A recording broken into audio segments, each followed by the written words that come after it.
નમસ્કાર, હું દિનેશ સિંધવ. વિશેષ વિથ દિનેશમાં એક એવા વિશેષ વ્યક્તિને મળવું છે કે જેમને હું આદરપૂર્વક હંમેશા જોતો આવ્યો છું.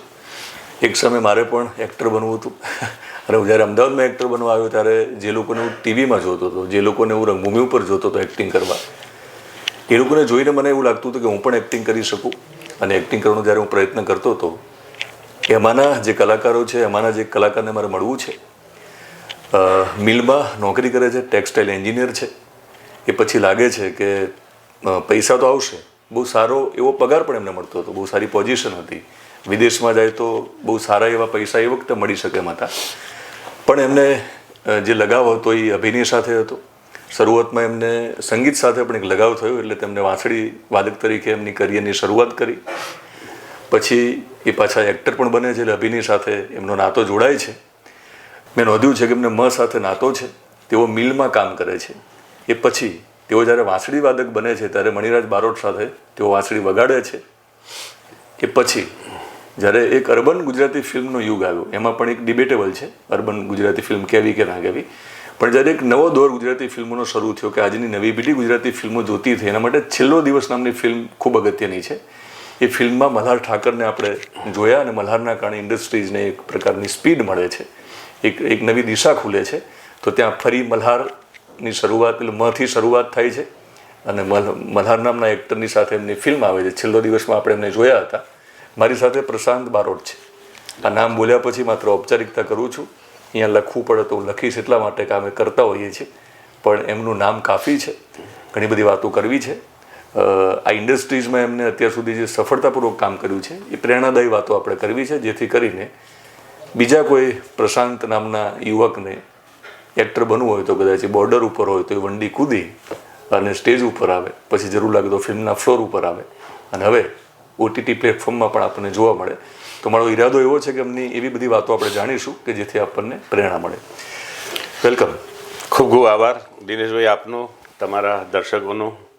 પહેલી વાર આટલો લાંબો ઇન્ટ્રો આપ્યો અને તમારી વાત સાથે હું સહમત છું કે ઘણા સમયથી એ આપણા વચ્ચે વાત થતી હતી કે આપણે ઇન્ટરવ્યૂ ગોઠવીએ અને મને આનંદ છે કે આજે આપણે તમારી સાથે હું સંવાદ કરીશ અને કેટલીક વાતો શેર કરવાનો મને અવસર મળ્યો છે. તમે મની વાત કરી તો હું તમને થોડુંક એને એક્સટેન્ડ કરું કે મારા કરિયરમાં જે ટેલિવિઝન કે ફિલ્મ જે એવું કહેવાય કે જેણે મને થોડું બુસ્ટઅપ કર્યો, ટર્નિંગ પોઈન્ટ, તો કંકુ પગલા નામની ટીવીમાં એક સિરિયલ આવતી હતી, એમાં હું મહેન્દ્ર શેઠનો રોલ કરતો હતો. એ બહુ જ પ્રોમિનન્ટ કેરેક્ટર હતું. મારા કરિયરને એણે મદદ કરી. એના પછી એક મણિલાલ બારોટ નામની પાત્ર ભજવ્યું, એક ફૂલ ખીલે છે આગમાં, અને એમાં પણ ખૂબ પ્રશંસા મળી.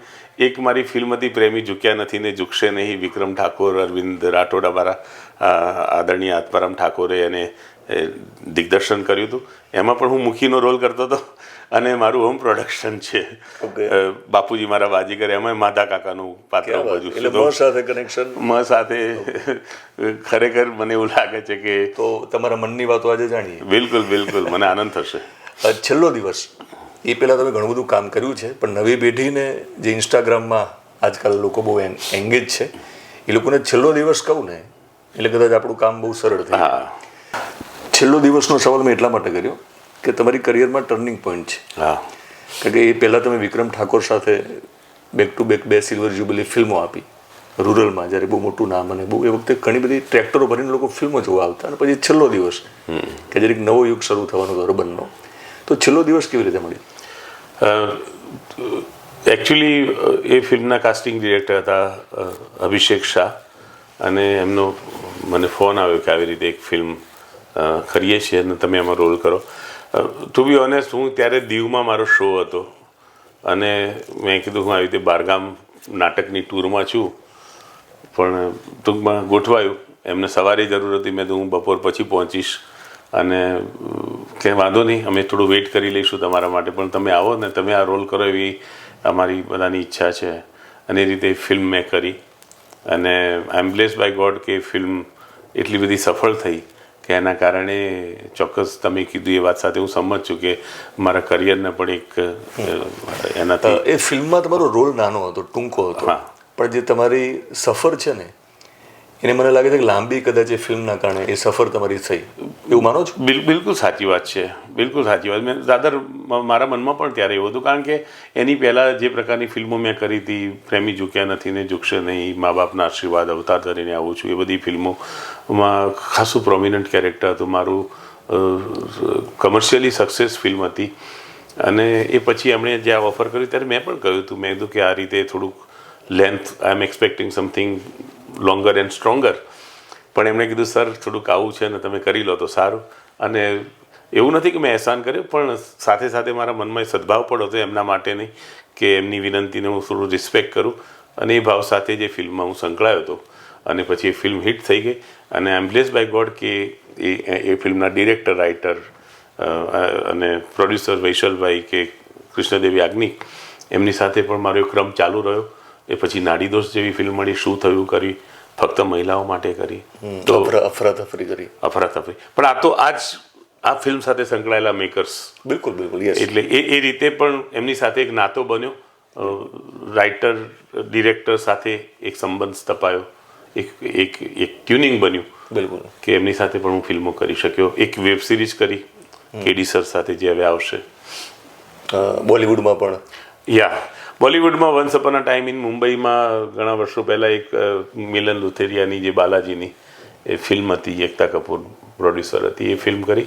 એ પછી એક યુનિયન લીડર નામની હિન્દી ફિલ્મ કરી, જેને આપણા ઇન્ટરનેશનલ ફિલ્મ ફેસ્ટિવલમાં ગોવા ખાતે ઈફી થાય છે, if I am not wrong 46th ઈફીમાં world of cinema of world કેટેગરીમાં એ ફિલ્મનું સ્ક્રીનિંગ માટે પસંદ કરી હતી. તો એ ફિલ્મ પણ મને તક મળી હતી. એટલે ઇવન પેલી મુંબઈવાળી જે વાત છે એમાં પણ મ આવે છે. અને હમણાં અત્યારે સોની લીવ ઉપર એક અશ્વિની અય્યરની એક વેબ સિરીઝ છે ફાડુ, જે આપણા સૌમ્ય જોશીએ લખેલી છે. તો એમાં પણ એક મહત્વનું પાત્ર મેં ભજવ્યું છે. અનુભવ સિન્હાની એક ફિલ્મ કરી, અનફોર્ચ્યુનેટલી એટલી ચાલી નહીં વ્યવસાયિક દ્રષ્ટિએ, ભીડ. રાજકુમાર રાવ હતા, અને કોરોનામાં જે શ્રમિકો પોતાના ઘરે ચાલતા જતા હતા, એ સંવેદનાને ઝીલતી એ ફિલ્મ હતી. તો એવી રીતે હિન્દી ફિલ્મને એમાં પણ થોડું કામ. આ જે ભીડ છે ને, ભીડ કોઈ પણ જગ્યાએ હોવાની, તો તમારી ઇન્ડસ્ટ્રીઝમાં જે ભીડ હોય એમાં ફાડું એક્ટિંગ તમે કેવી રીતે કરી શક્યા? અને અહીંયા સુધીની તમારી આખી સફર છે, હજુ તો ચાલુ જ છે. આપણે એક એવા પડાવે વાતચીત કરીએ છીએ કે તમે બહુ અદ્ભુત અને બહુ સરસ ભવિષ્યમાં કામ કરવાના છે. પણ આપણે થોડું ભૂતકાળમાં જવું છે. પ્લીઝ. છેલ્લો દિવસથી શરૂઆત એટલા માટે કરી કે આપણું જે નવું ઓડિયન્સ છે એને આપણે કનેક્ટ કરી લઈએ. રાઈટ. તો હવે તમારું પાસ્ટ સાથે પણ ફ્લેશબેકમાં જઈએ આપણે. તો પ્રશાંત બારોટ એક્ટર નહોતા ત્યારે મેં આમ તો કીધું જ છે કે તેઓ મિલમાં નોકરી કરતા હતા, ટેક્સટાઇલ એન્જિનિયર હતા. તો થોડુંક તમારું ફેમિલી બેકગ્રાઉન્ડ કહેશો, અને આ ફિલ્ડમાં આવવાનું થયું એ પહેલાં તમે શું કરતા? એકચ્યુઅલી હું ઉત્તર ગુજરાતના વિસનગર, એક નાનું ટાઉન છે, એમાં હું જન્મ્યો, ઉછર્યો. ત્યાં શાળાકીય શિક્ષણ મારું મેળવ્યું. અને જ્યારે સ્કૂલમાં ભણતો હતો ત્યારે હાર્મોનિયમ વગાડવું, પ્રાર્થના ગાવી, વક્તૃત્વ સ્પર્ધામાં ભાગ લેવો, પછી એકપાત્ર અભિનય, એટલે જે અત્યારે ફેન્સી ડ્રેસ કોમ્પિટિશન, એટલે કે વેશભૂષા, મોનો એક્ટિંગ, સમાચાર વાંચવા. એ વખતે હવે ખબર નથી, પણ એ વખતે અમે સમાચાર વાંચતા હતા, પ્રતિજ્ઞાપત્ર વાંચતા હતા, બોર્ડ ઉપર સમાચાર લખતા હતા. તો આવી લગભગ બધી જ એક્ટિવિટીઝમાં હું ભાગ લેતો હતો. દર વર્ષે હું કશી બીજી કોઈ પ્રવૃત્તિમાં ભાગ લઉં કે ઇનામ મળે કે ના મળે, 10-12 ઇનામ આવા તો મળે જ, જે હું આખું વર્ષ દરમિયાન કામ કરતો હતો. તો એવી રીતે મને કલા સાથે નાનપણથી રુચિ હતી. રાધર હું બાલ મંદિરમાં હતો ત્યારે જ પહેલી એક નૃત્ય નાટિકામાં કોરસમાં મેં કામ કરેલું, અને એક પ્લાસ્ટિકની ડીશ ઇનામમાં મળેલી. અને એવી રીતે અભિનય સાથે હું માનું છું કે મારી ધરતી ઉપર આપે જે ઉલ્લેખ કર્યો, જયશંકર સુંદરી કે અવિનાશ વ્યાસ, એ તો બધા જ જાણે જ છે. પણ એ સિવાય માસ્ટર ત્રિકમ ને બીજા ઘણા બધા માસ્ટર પહેલાં એવા વિસનગરના ભોજક કોમ્યુનિટીના અથવા તો એ પંથકના ઘણા દિગ્ગજ કલાકારો થઈ ગયા. તો આઈ એમ બ્લેસ્ડ બાય ગોડ. મને આનંદ છે કે હું એ ધરતી ઉપર જન્મ્યો, કે ત્યાં હું રમ્યો છું. અને એ રીતે નાનપણથી જ મને હતું કલા માટે, એવું પ્રિસાઇઝ અભિનય માટે નહીં. હાર્મોનિયમ વગાડતો હતો, વાંસળી વગાડતો હતો, માઉથ ઓર્ગન વગાડતો, સિંગિંગ કરતો હતો. વ્યવસાયિક દ્રષ્ટિએ એવું કર્યું નથી, પરંતુ નાટકોમાં જ્યારે લાઈવ ગીત હોય ત્યારે, કે પ્રાર્થનામાં બાળપણમાં, એવી રીતે સિંગિંગ કરતો હતો. અત્યારે સાંભળીએ કોઈ ગીત? હા, સાંભળીએ. બોલો. તમને સંભળાવું એક ગીત? ઉત્તર ગુજરાતનું હોઈ શકે અથવા તમને ગમતું કોઈ પણ હોઈ શકે. હા, તો મને તો એક નાટકનું ગીત મારું બહુ પ્રિય છે. ચીનુ મોદીનું એક અમારું નાટક હતું, ઝાલ્યા ન રહ્યા, જેને સંગીત નાટક અકાદમી એટલે ગુજરાત રાજ્યએ એને પુરસ્કૃત પણ કરેલું. અને નાટકમાં એક વાંસળીનું મેટાફર એટલે વાંસળીના પ્રતીકમાં એ નાટકની નાયિકાની વાત છે, એની વેદનાની વાત છે. તો એની બે લીટી તમને ચોક્કસ સંભળાવું. ચીનુ મોદીના શબ્દો છે.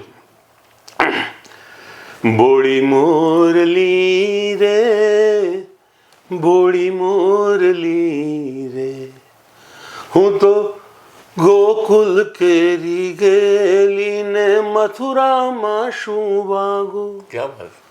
ગોકુળની હેવાઈ હું વૃંદાવન ક્યાંથી લાવું.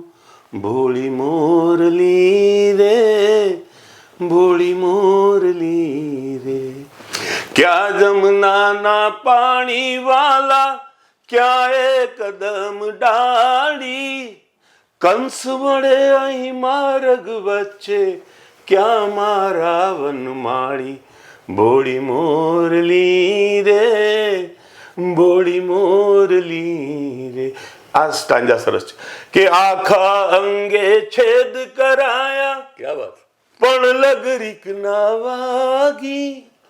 દોમ દોમ છે અહીં સાહેબી, પણ મથુરામાં નારાજી. ભોળી મોરલી રે, ભોળી મોરલી રે. તમે તમારી વાતચીત દરમિયાન જવાબ આપતી વખતે નાયિકા શબ્દ વાપર્યો છે. અને ફિલ્મો જ્યારે કરીએ ત્યારે આપણને જે નાયિકા મળે છે, હિરોઈન જેને આપણે કહીએ છીએ, તમારા રિયલ જીવનમાં તમારા જે નાયિકા છે એમનું શું નામ છે? ભારતી, મારી અર્ધાંગીની, મારી ધર્મપત્ની. તમે જે ભાવથી બોલો છો ને એનાથી મને સમજાય છે કે એમનો બહુ મોટો રોલ હશે તમને અહીંયા સુધી પહોંચાડવામાં. તો મારી ઈચ્છા એવી છે કે એમની સામે તમે કદાચ કહેશો કે નહીં ખબર નથી, બોલવું તો તમને છૂટ છે, પણ મને એવું લાગે છે આપણે જે જગ્યાએ ઇન્ટરવ્યૂ કરીએ છીએ તો આ ઇન્ટરવ્યૂને આપણે અહીંયા અટકાવીશું. બાકીનો ઇન્ટરવ્યૂ મારે તમારા ઘરે એટલા માટે કરવો છે કે તમારું ઘર જે સંભાળે છે ને એટલા માટે તમે ઘર ઘર સુધી પહોંચ્યા છો. સાચી વાત છે. અને લોકોને મનોરંજન કરી શકો છો. તો તમારા રિયલ લાઈફના જે નાયિકા છે, જે તમારા ધર્મપત્ની છે, એમની સાથે પણ થોડી વાતચીત કરવી છે. જરૂર. તો આપણે ઘરે જ જઈએ અને બાકીની વાતચીત આપણે ત્યાં કરીએ. જરૂર જરૂર. મને પણ આનંદ થશે કે તમે ઘરે આવશો અને દર્શકો પણ મારા ઘરની થોડી ઝલક જોશે તો પણ મને આનંદ થશે. બિલકુલ. અને મિત્રો, તમે ઘર એટલા માટે જુઓ કે નાટક, ઘણા લોકોને એવો પ્રશ્નો પણ છે કે નાટકમાં કેટલા પૈસા મળે, નાટક કરવાથી ઘર ન ચાલે. પણ પ્રશાંતભાઈના કિસ્સામાં એવું બન્યું છે, જે વિનોદ જાનીના કિસ્સામાં બન્યું હતું કે પ્રશાંતભાઈએ એક નાટકના જોરે પોતાનું ઘરનું ઘર લીધું છે. હા. તો એ નાટક વિશે પણ ડિટેલમાં વાત કરીશું અને ઘરે જઈશું આપણે. એમના જે રિયલ લાઈફમાં એમના જે નાયિકા છે એમને જે કંઈ એમના માટે ભોગ આપ્યો હશે, ઘર ચલાવ્યું હશે, તો એમની પાસે પણ ઘણી બધી પ્રશાંતભાઈની અજાણી વાતો આપણે જાણવી છે. તો બાકીની વાતચીત આપણે ત્યાં જઈને કરીએ. જરૂર જરૂર. દર્શક મિત્રો, મળીએ મારા ઘરે. પ્રશાંતભાઈના ઘરે અમે આવી ગયા છીએ. તમને યાદ કર્યા અને પ્રશાંતભાઈ ખાસ તો ઇમોશન સાથે તમારી વાતો કરતા હતા. જ્યારે કેમેરો શરૂ નહોતો ત્યારે પણ મારા મનમાં એવું હતું કે તમને તો મળવું જ જોઈએ. કારણ કે આ ઇન્ડસ્ટ્રીઝમાં ક્રેડિટ છે ને અગત્યની હોય છે કે ફિલ્મમાં આપણે જ્યારે જોઈએ છીએ તો ક્રેડિટ આપીએ છીએ, બહુ નાની નાની વાતમાં સ્પોટ બોયને પણ ક્રેડિટ આપીએ છીએ. પણ તમે જે કંઈ કર્યું છે પ્રશાંતભાઈ એમનું ગમતું કામ કરી શકે એના માટે, એટલે તમને પણ સ્ક્રીન તમે શેર કરો એ અગત્યનું હતું. અને રિયલ લાઈફના તમે એમના નાયિકા છો મેં એમને કીધું છે. પ્રશાંતભાઈનો અવાજ બહુ સરસ છે. તમારા માટે ક્યારે ગીત ગાયું છે? મારા માટે એમની ફ્લૂટ સાંભળેલી છે, બાકી ગીત તો બહુ વેર કેસમાં એમને ગાયું હશે, બહુ યાદ નથી મને. વાંસળી વગાડે છે? હા, ફ્લૂટ તો એમનું જન્માષ્ટમીના દિવસે એમનો વગાડવાની એમનો મૂડ હોય ત્યારે પણ એ વગાડે છે. પણ સરસ એમનું વાંસળીના સુરે આજુબાજુના બધા એમને જોવા પણ આવે. ક્યાં છે વાંસળી? ક્યાં મૂકી છે ફ્લૂટ? અહીં છે અંદર.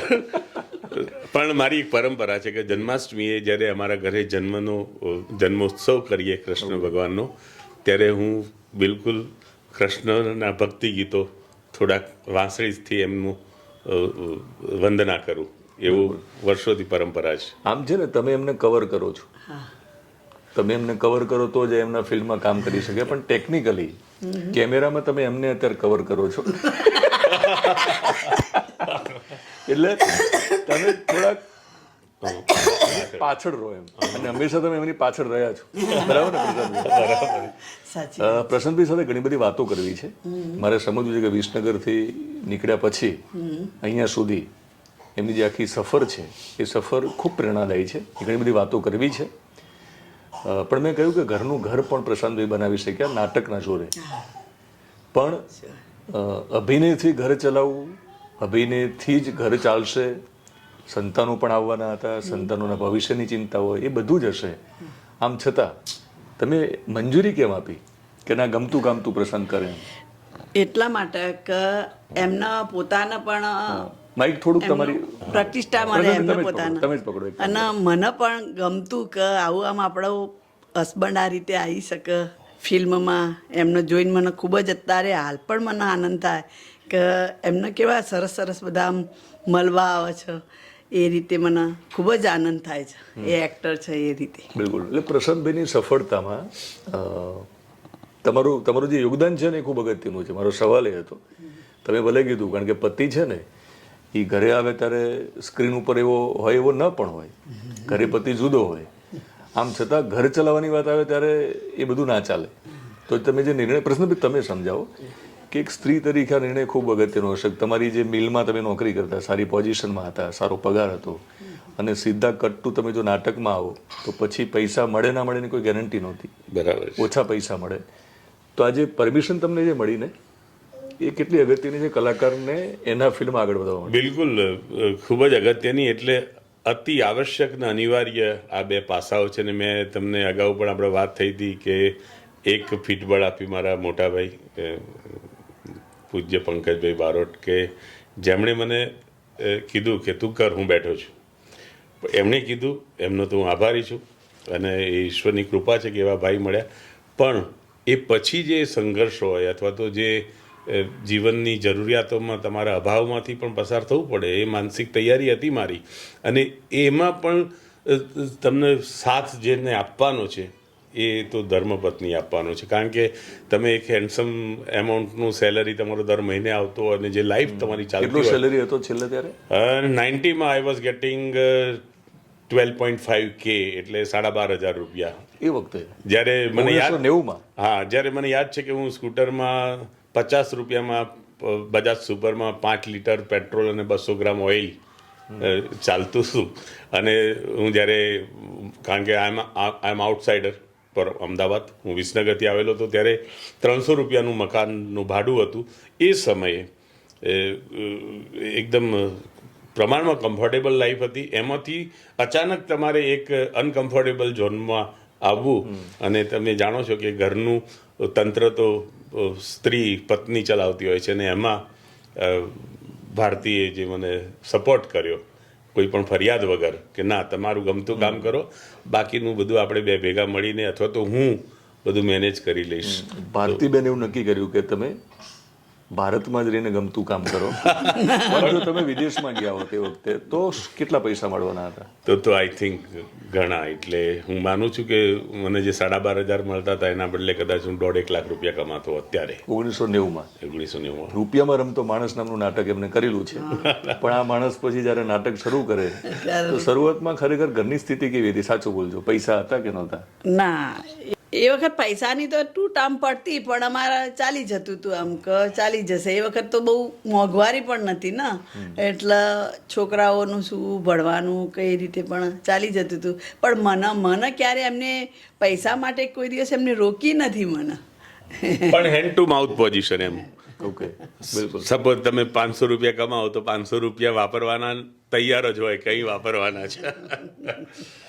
તો તમે પ્રશાંતભાઈ જે નિર્ણય લીધો કે તમે હવે નોકરી નહીં કરો, એ પહેલાં ક્યાંક ન ખબર પડતા તમારું એક કનેક્શન જોડાયું છે અભિનય સાથે. એની પહેલાં તમે વાંસળીવાળી વાત કરી, તમે મણિરાજ બારોટ સાથે પણ સ્ટેજ ઉપર પરફોર્મ કર્યું છે. તો અભિનય શરૂ થયો એ પહેલાં વાંસળી સાથેનો તમારો નાતો? હા, એકચ્યુઅલી હું શાળાકીય અભ્યાસ દરમિયાન હાર્મોનિયમ શીખેલો, શાસ્ત્રીય. અને સ્કૂલમાં હું પ્રાર્થનામાં, ગરબા, હળવું કંઠ સંગીત એ બધામાં, કારણ કે હાર્મોનિયમ વાદક બહુ ના હોય, તો સ્કૂલમાં હું એકલો જ હતો. મને એનો ફાયદો એવો થતો હતો કે દાખલા તરીકે પ્રાથમિક શાળામાં 5, 6, 7 ધોરણ અને 8, 9, 10 મોર્નિંગ અને નૂન સ્કૂલ હોય તો ગરબામાં કોઈને પણ પહેલું ઇનામ મળે, બીજું મળે, ત્રીજું મળે. હું હંમેશા કોમન રહેતો હતો કારણ કે હાર્મોનિયમ વગાડવાવાળો હું એકલો હતો. મારો એક બીજો મિત્ર હતો, એ તબલા વગાડતો હતો. તો અમને તો કોઈ પણ જીતે અમારું ઇનામ સિક્યોર હોય.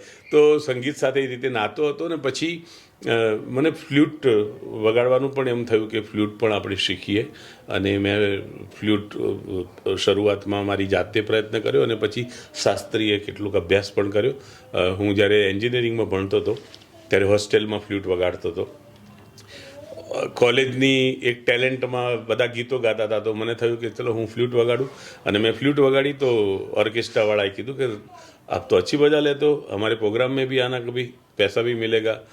તો એવી રીતે પછી ભણતો હતો ત્યારે મ્યુઝિકલ પ્રોગ્રામમાં ફ્લ્યુટ વગાડી, પછી આકાશવાણીમાં વગાડી, નવરાત્રિમાં વગાડી. અને એવી રીતે એક એવું પણ શક્યતા હતી કે કાં તો ટેક્સટાઇલમાં કરિયર બનાવો, કાં તો ફ્લ્યુટિસ્ટ બનો. અને એક અભિનય સાથે પણ મારી રુચિ હતી. કશું કર્યું નહોતું તો મારા મનમાં એ પણ હતું કે આ એક્ટિંગ પણ બહુ મજેદાર વાત છે એમ. તો પછી એક્ટિંગ પણ શરૂ કરીને મને એમ થયું કે હવે કોઈ એક નિષ્કર્ષ ઉપર આવવું જોઈએ, નહીં તો તમે ક્યાંય નહીં રહો જો તમારે પ્રોફેશનલી આગળ વધવું હોય તો.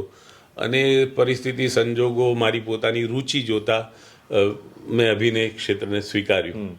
અભિનયમાં આવે પહેલાં તમે વાસણીની આપણે વાત કરી લીધો, મણિરાજ બારોટ સાથે જે કામ કર્યું એના વિશે વાત કરો ને કેવો અનુભવ રહ્યો? બિલકુલ સારો. એકચ્યુઅલી અમારા મણિરાજ બારોટ સાથે અમારા એક કલાકાર હતા ચંદ્રેશ બારોટ, એ અમારા સ્વજન પણ છે.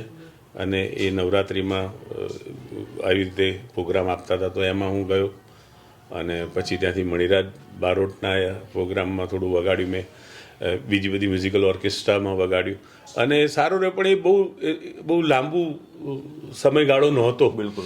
અને ઓર્કેસ્ટ્રામાં હું વગાડતો હતો એમાં ત્યારે હું એવો ફ્લ્યુટિસ્ટ નહોતો પ્રોફેશનલ સિઝન. એટલે એ લોકોના જ્યારે મોટી ઇવેન્ટ હોય, મોટા પ્રોગ્રામ્સ હોય, પ્રેસ્ટિજિયસ, તો એમાં મને નહોતા બોલાવતા.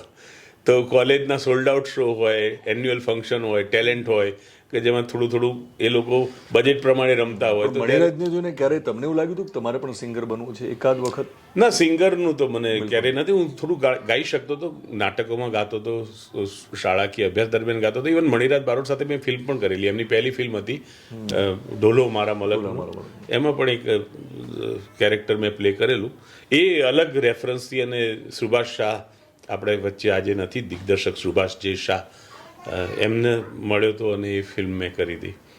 પણ ગાવાનું તો એવું વિશેષ કોઈ રુચિ નહોતી. ગાઈ શકું છું કારણ કે સંગીત કે સૂર સાથે મારો નાતો રહ્યો છે, એટલે હું ગાઈ લેતો હતો. અભિનય સાથેનો જૂનો નાતો જે વ્યક્તિને હોય ત્યારે હું સમજુ ત્યાં સુધી રંગભૂમિથી જ શરૂઆત તમારી થઈ હશે. બિલકુલ. તો રંગભૂમિ સાથેનું જે જોડાણ છે એના વિશે વાત કરો.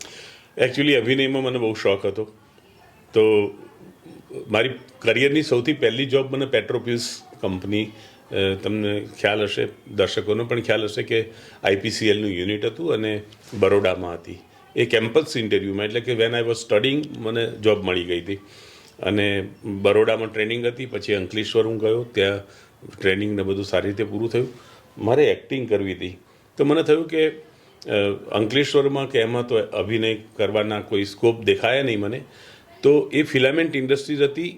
એ 1.5-2 વર્ષનો અનુભવ મારો વેસ્ટ કરીને હું અમદાવાદમાં આવ્યો કોટન ઇન્ડસ્ટ્રીઝમાં. એટલે કે સુતરાઉ કાપડ બનતું હોય એ ફિલામેન્ટ યાર્ન હતું, એટલે કે મેઇન મેડ ફેબ્રિક્સ હતું. તો મેં કીધું કે અમદાવાદમાં જઈશું તો આપણું જે કામ ઈચ્છા છે એ કરી શકીશું. તો એક્ઝેક્ટ અમદાવાદમાં તો મને જોબ ના મળી, પણ ધોળકામાં મળી. ધોળકામાં એક સ્પિનિંગ યુનિટ હતું, એમાં જોબ મેળવી. પછી થોડો નજીક આવ્યો બાવળા, મોડર્ન ડેનિમમાં આવ્યો. અને જ્યારે ધોળકા અને બાવળા હતો ત્યારે હું અહીં આગળ અભિનય માટે પ્રયત્નશીલ હતો.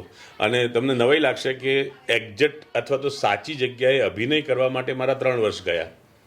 કારણ કે મને ખબર નહોતી. હું બિલકુલ કોઈ ગાઈડ કરવાવાળું હતું નહીં મને. અને મને પોતાને ખબર નહોતી. એટલે અહીં ગયો, ત્યાં ગયો, ક્યાંક વેસ્ટેડ ઇન્ટરેસ્ટવાળા એવા ગ્રુપ અથવા માણસો મળ્યા અને મને સમજાવ્યું કે ના, આ લોકોનો કંઈક ચિત્ર બતાવે છે બીજું ને એમના કામકાજ બીજા છે. પણ ફાઇનલી મને વિઝ્યુઅલ આર્ટ સેન્ટર અમદાવાદમાં ગુજરાત યુનિવર્સિટીની સામે ત્યાં એમેચ્યોર થિયેટર એક્ટિવિટીઝ થતી હતી અને માત્ર થિયેટર નહીં, ત્યાં ચિત્રકલાનું પણ કામ થતું હતું. એટલે આ પ્રકારનું પ્લેટફોર્મ પૂરું પાડતા હતા, શિલ્પકલાનું પૂરું પાડતા હતા, નૃત્યના પણ ઘણી વખત કાર્યક્રમ થતા હતા. તો વિઝ્યુઅલ આર્ટ સેન્ટરમાં એ મારા ધ્યાનમાં આવ્યું અને હું ત્યાં ગયો અને એ હું માનું છું કે મારા માટે આશીર્વાદરૂપ બનીને રહ્યું. કારણ કે ત્યાં ગુજરાતી સાહિત્ય સાથે, નાટ્ય પ્રવૃત્તિ સાથે સંકળાયેલા નીવડેલા લેખકો, કલાકારો ત્યાં આવતા હતા.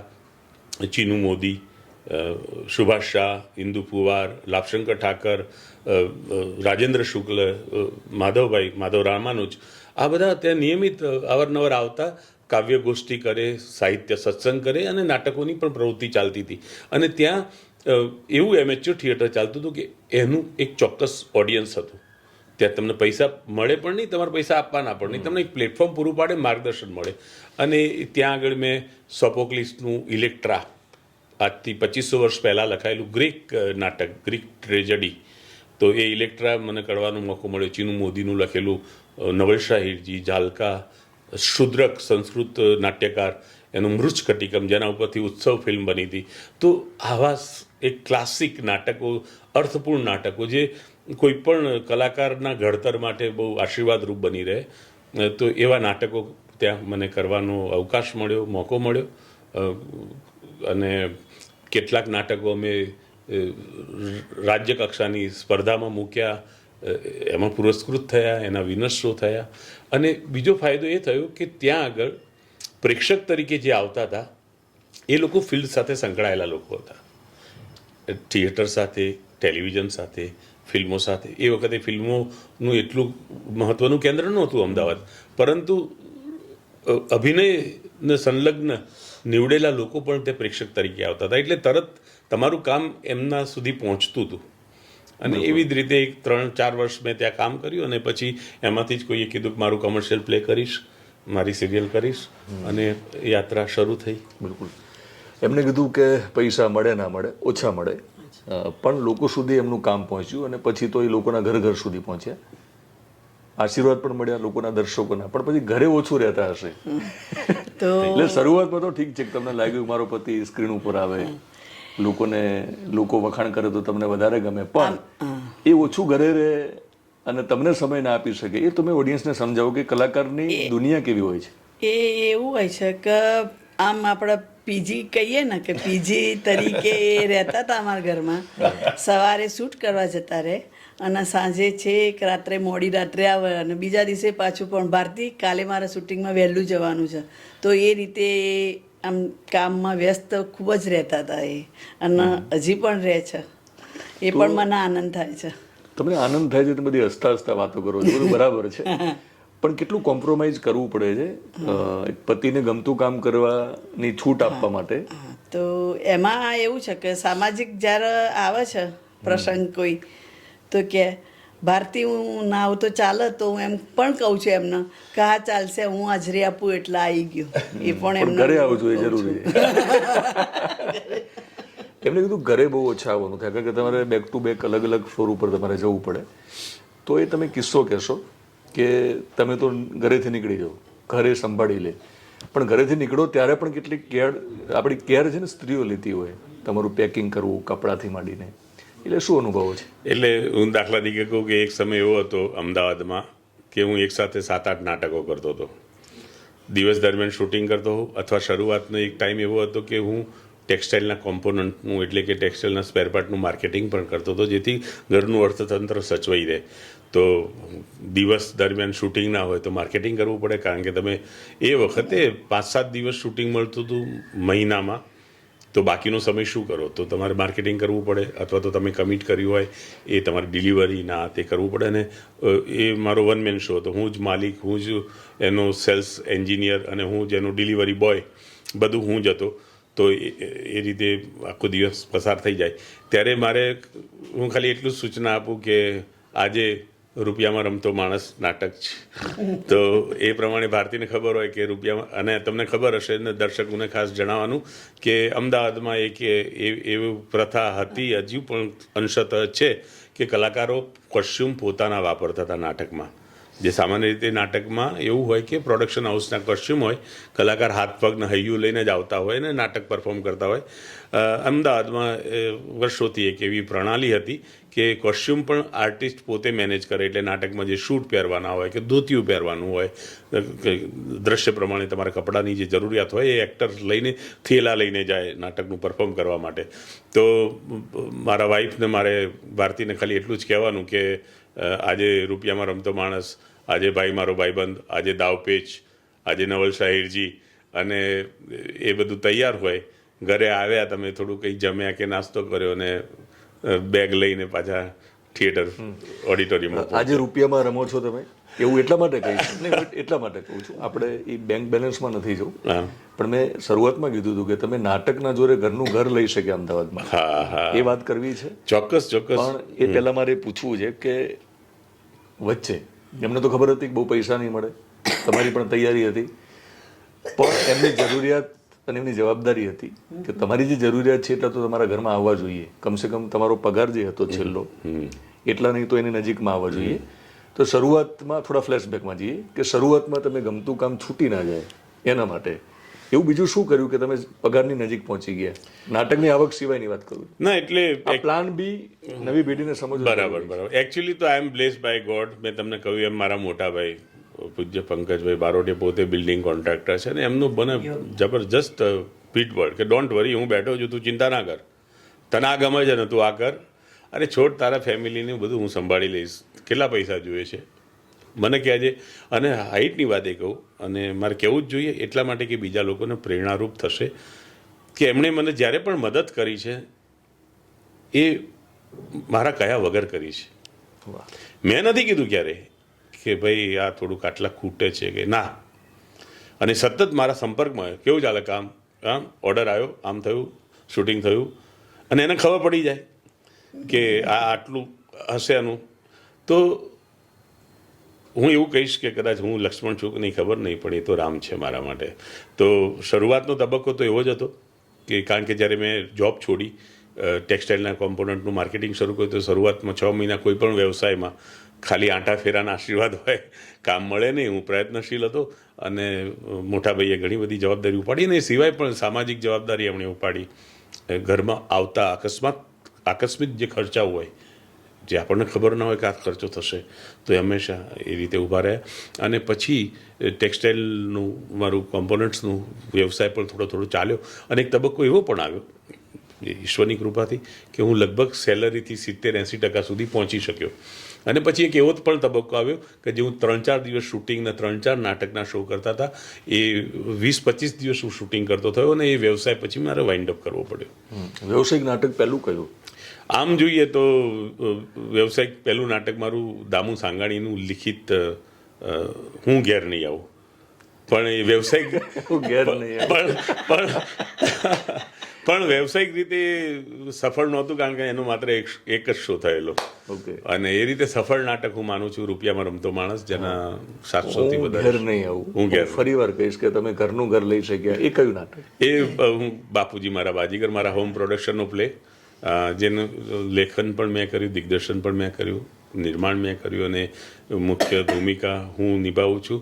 અને બીજું જેવું મહત્ત્વનું પાત્ર મારો દીકરો ગોપાલ બારોટ, જેણે MPA કર્યું છે, માસ્ટર ઇન પરફોર્મિંગ આર્ટ્સ. પહેલાં ડ્રામેટિક આર્ટ્સમાં ડિગ્રી કરી અને પછી માસ્ટર કર્યું, તો એ છે નાટકમાં. અને એના ઘણા બધા શો થયા, અને હું માનું છું કે આપણે જ્યાં બેઠા છીએ એમાં એ નાટકનું બહુ જ મોટું યોગદાન છે. અને ગોપાલ અત્યારે કલર્સ ગુજરાતીમાં પણ આપણને જોવા મળે છે. હા, ગોપાલની હમણાં સુધી એક ટીવી સિરિયલ આવતી હતી, ડેલી સોપ, મારું મન મોહી ગયું, જેમાં સજ્જન કુમાર દર્શકો પણ કદાચ પરિચિત હશે જ 100%. અને અત્યારે રાશિ રિક્ષાવાળીમાં એમાં દુર્જન છે, એમાં નેગેટિવ કેરેક્ટર પ્લે કરે છે. તો એ પણ ચાલે છે. મારે ટ્વિન્સ છે, મેં તમને કહ્યું એમ. બીજો મારો દીકરો શ્યામ, એ એડિટર છે, એ અત્યાર સુધી ન્યૂઝ ચેનલમાં હતો એઝ અ એડિટર, અને હમણાં થોડાક સમય પહેલાં જ એક બીજી કંપનીમાં જે પ્રમોશનલ એક્ટિવિટીઝ કરે છે ત્યાં એડિટર તરીકે કામ કરે છે. એમને કીધું હું લક્ષ્મણ છું એ મને ખબર નથી, પણ તમારા જેઠ તો રામ છે.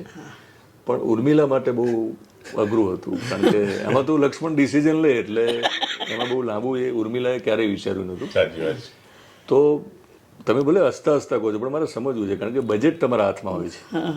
અર્થ હું વારંવાર એટલા માટે સવાલો કરું છું કે મને ખ્યાલ છે કે ગમતું કામ જે છે ને ત્યાં પૈસા ઓછા હોય છે. ઓછા હોય. તો તમે શું કોમ્પ્રોમાઇઝ કરી તમારી જરૂરિયાતો? લોકો મોટી મોટી ગાડીઓ લઈને ફરતા હશે, પ્રશાંતભાઈ સાથે જે લોકો નોકરી કરતા હશે એમની જોડે એકથી વધારે ફ્લેટ હશે. ફ્લેટ ત્યારે ક્યારે એવું થતું હતું કે આ ડિસિઝન ખોટું છે?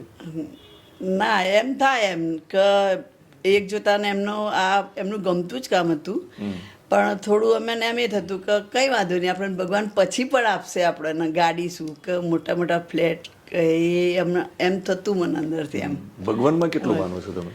ભગવાનમાં તો પૂરી આપેલી આસ્થા છે, કારણ પપ્પાના ઘેર પણ ભગવાનનું બહુ જ ભક્તિ હતી, અને અહીં આવ્યા પછી તો વળી બા પણ પોતે પણ એટલા બધા ભક્તિભાવવાળા હતા કે વધારે અમને એમાંથી એમના જોઈને અમને વધારે પ્રેરણા મળી કે ભગવાનને માનવું જ જોઈએ આપણે. ગોપાલ અને શ્યામ આ બંને જે નામ છે તમારા બાળકોના, હા, એમાં પણ ક્યાંક ભક્તિ છુપાયેલી છે?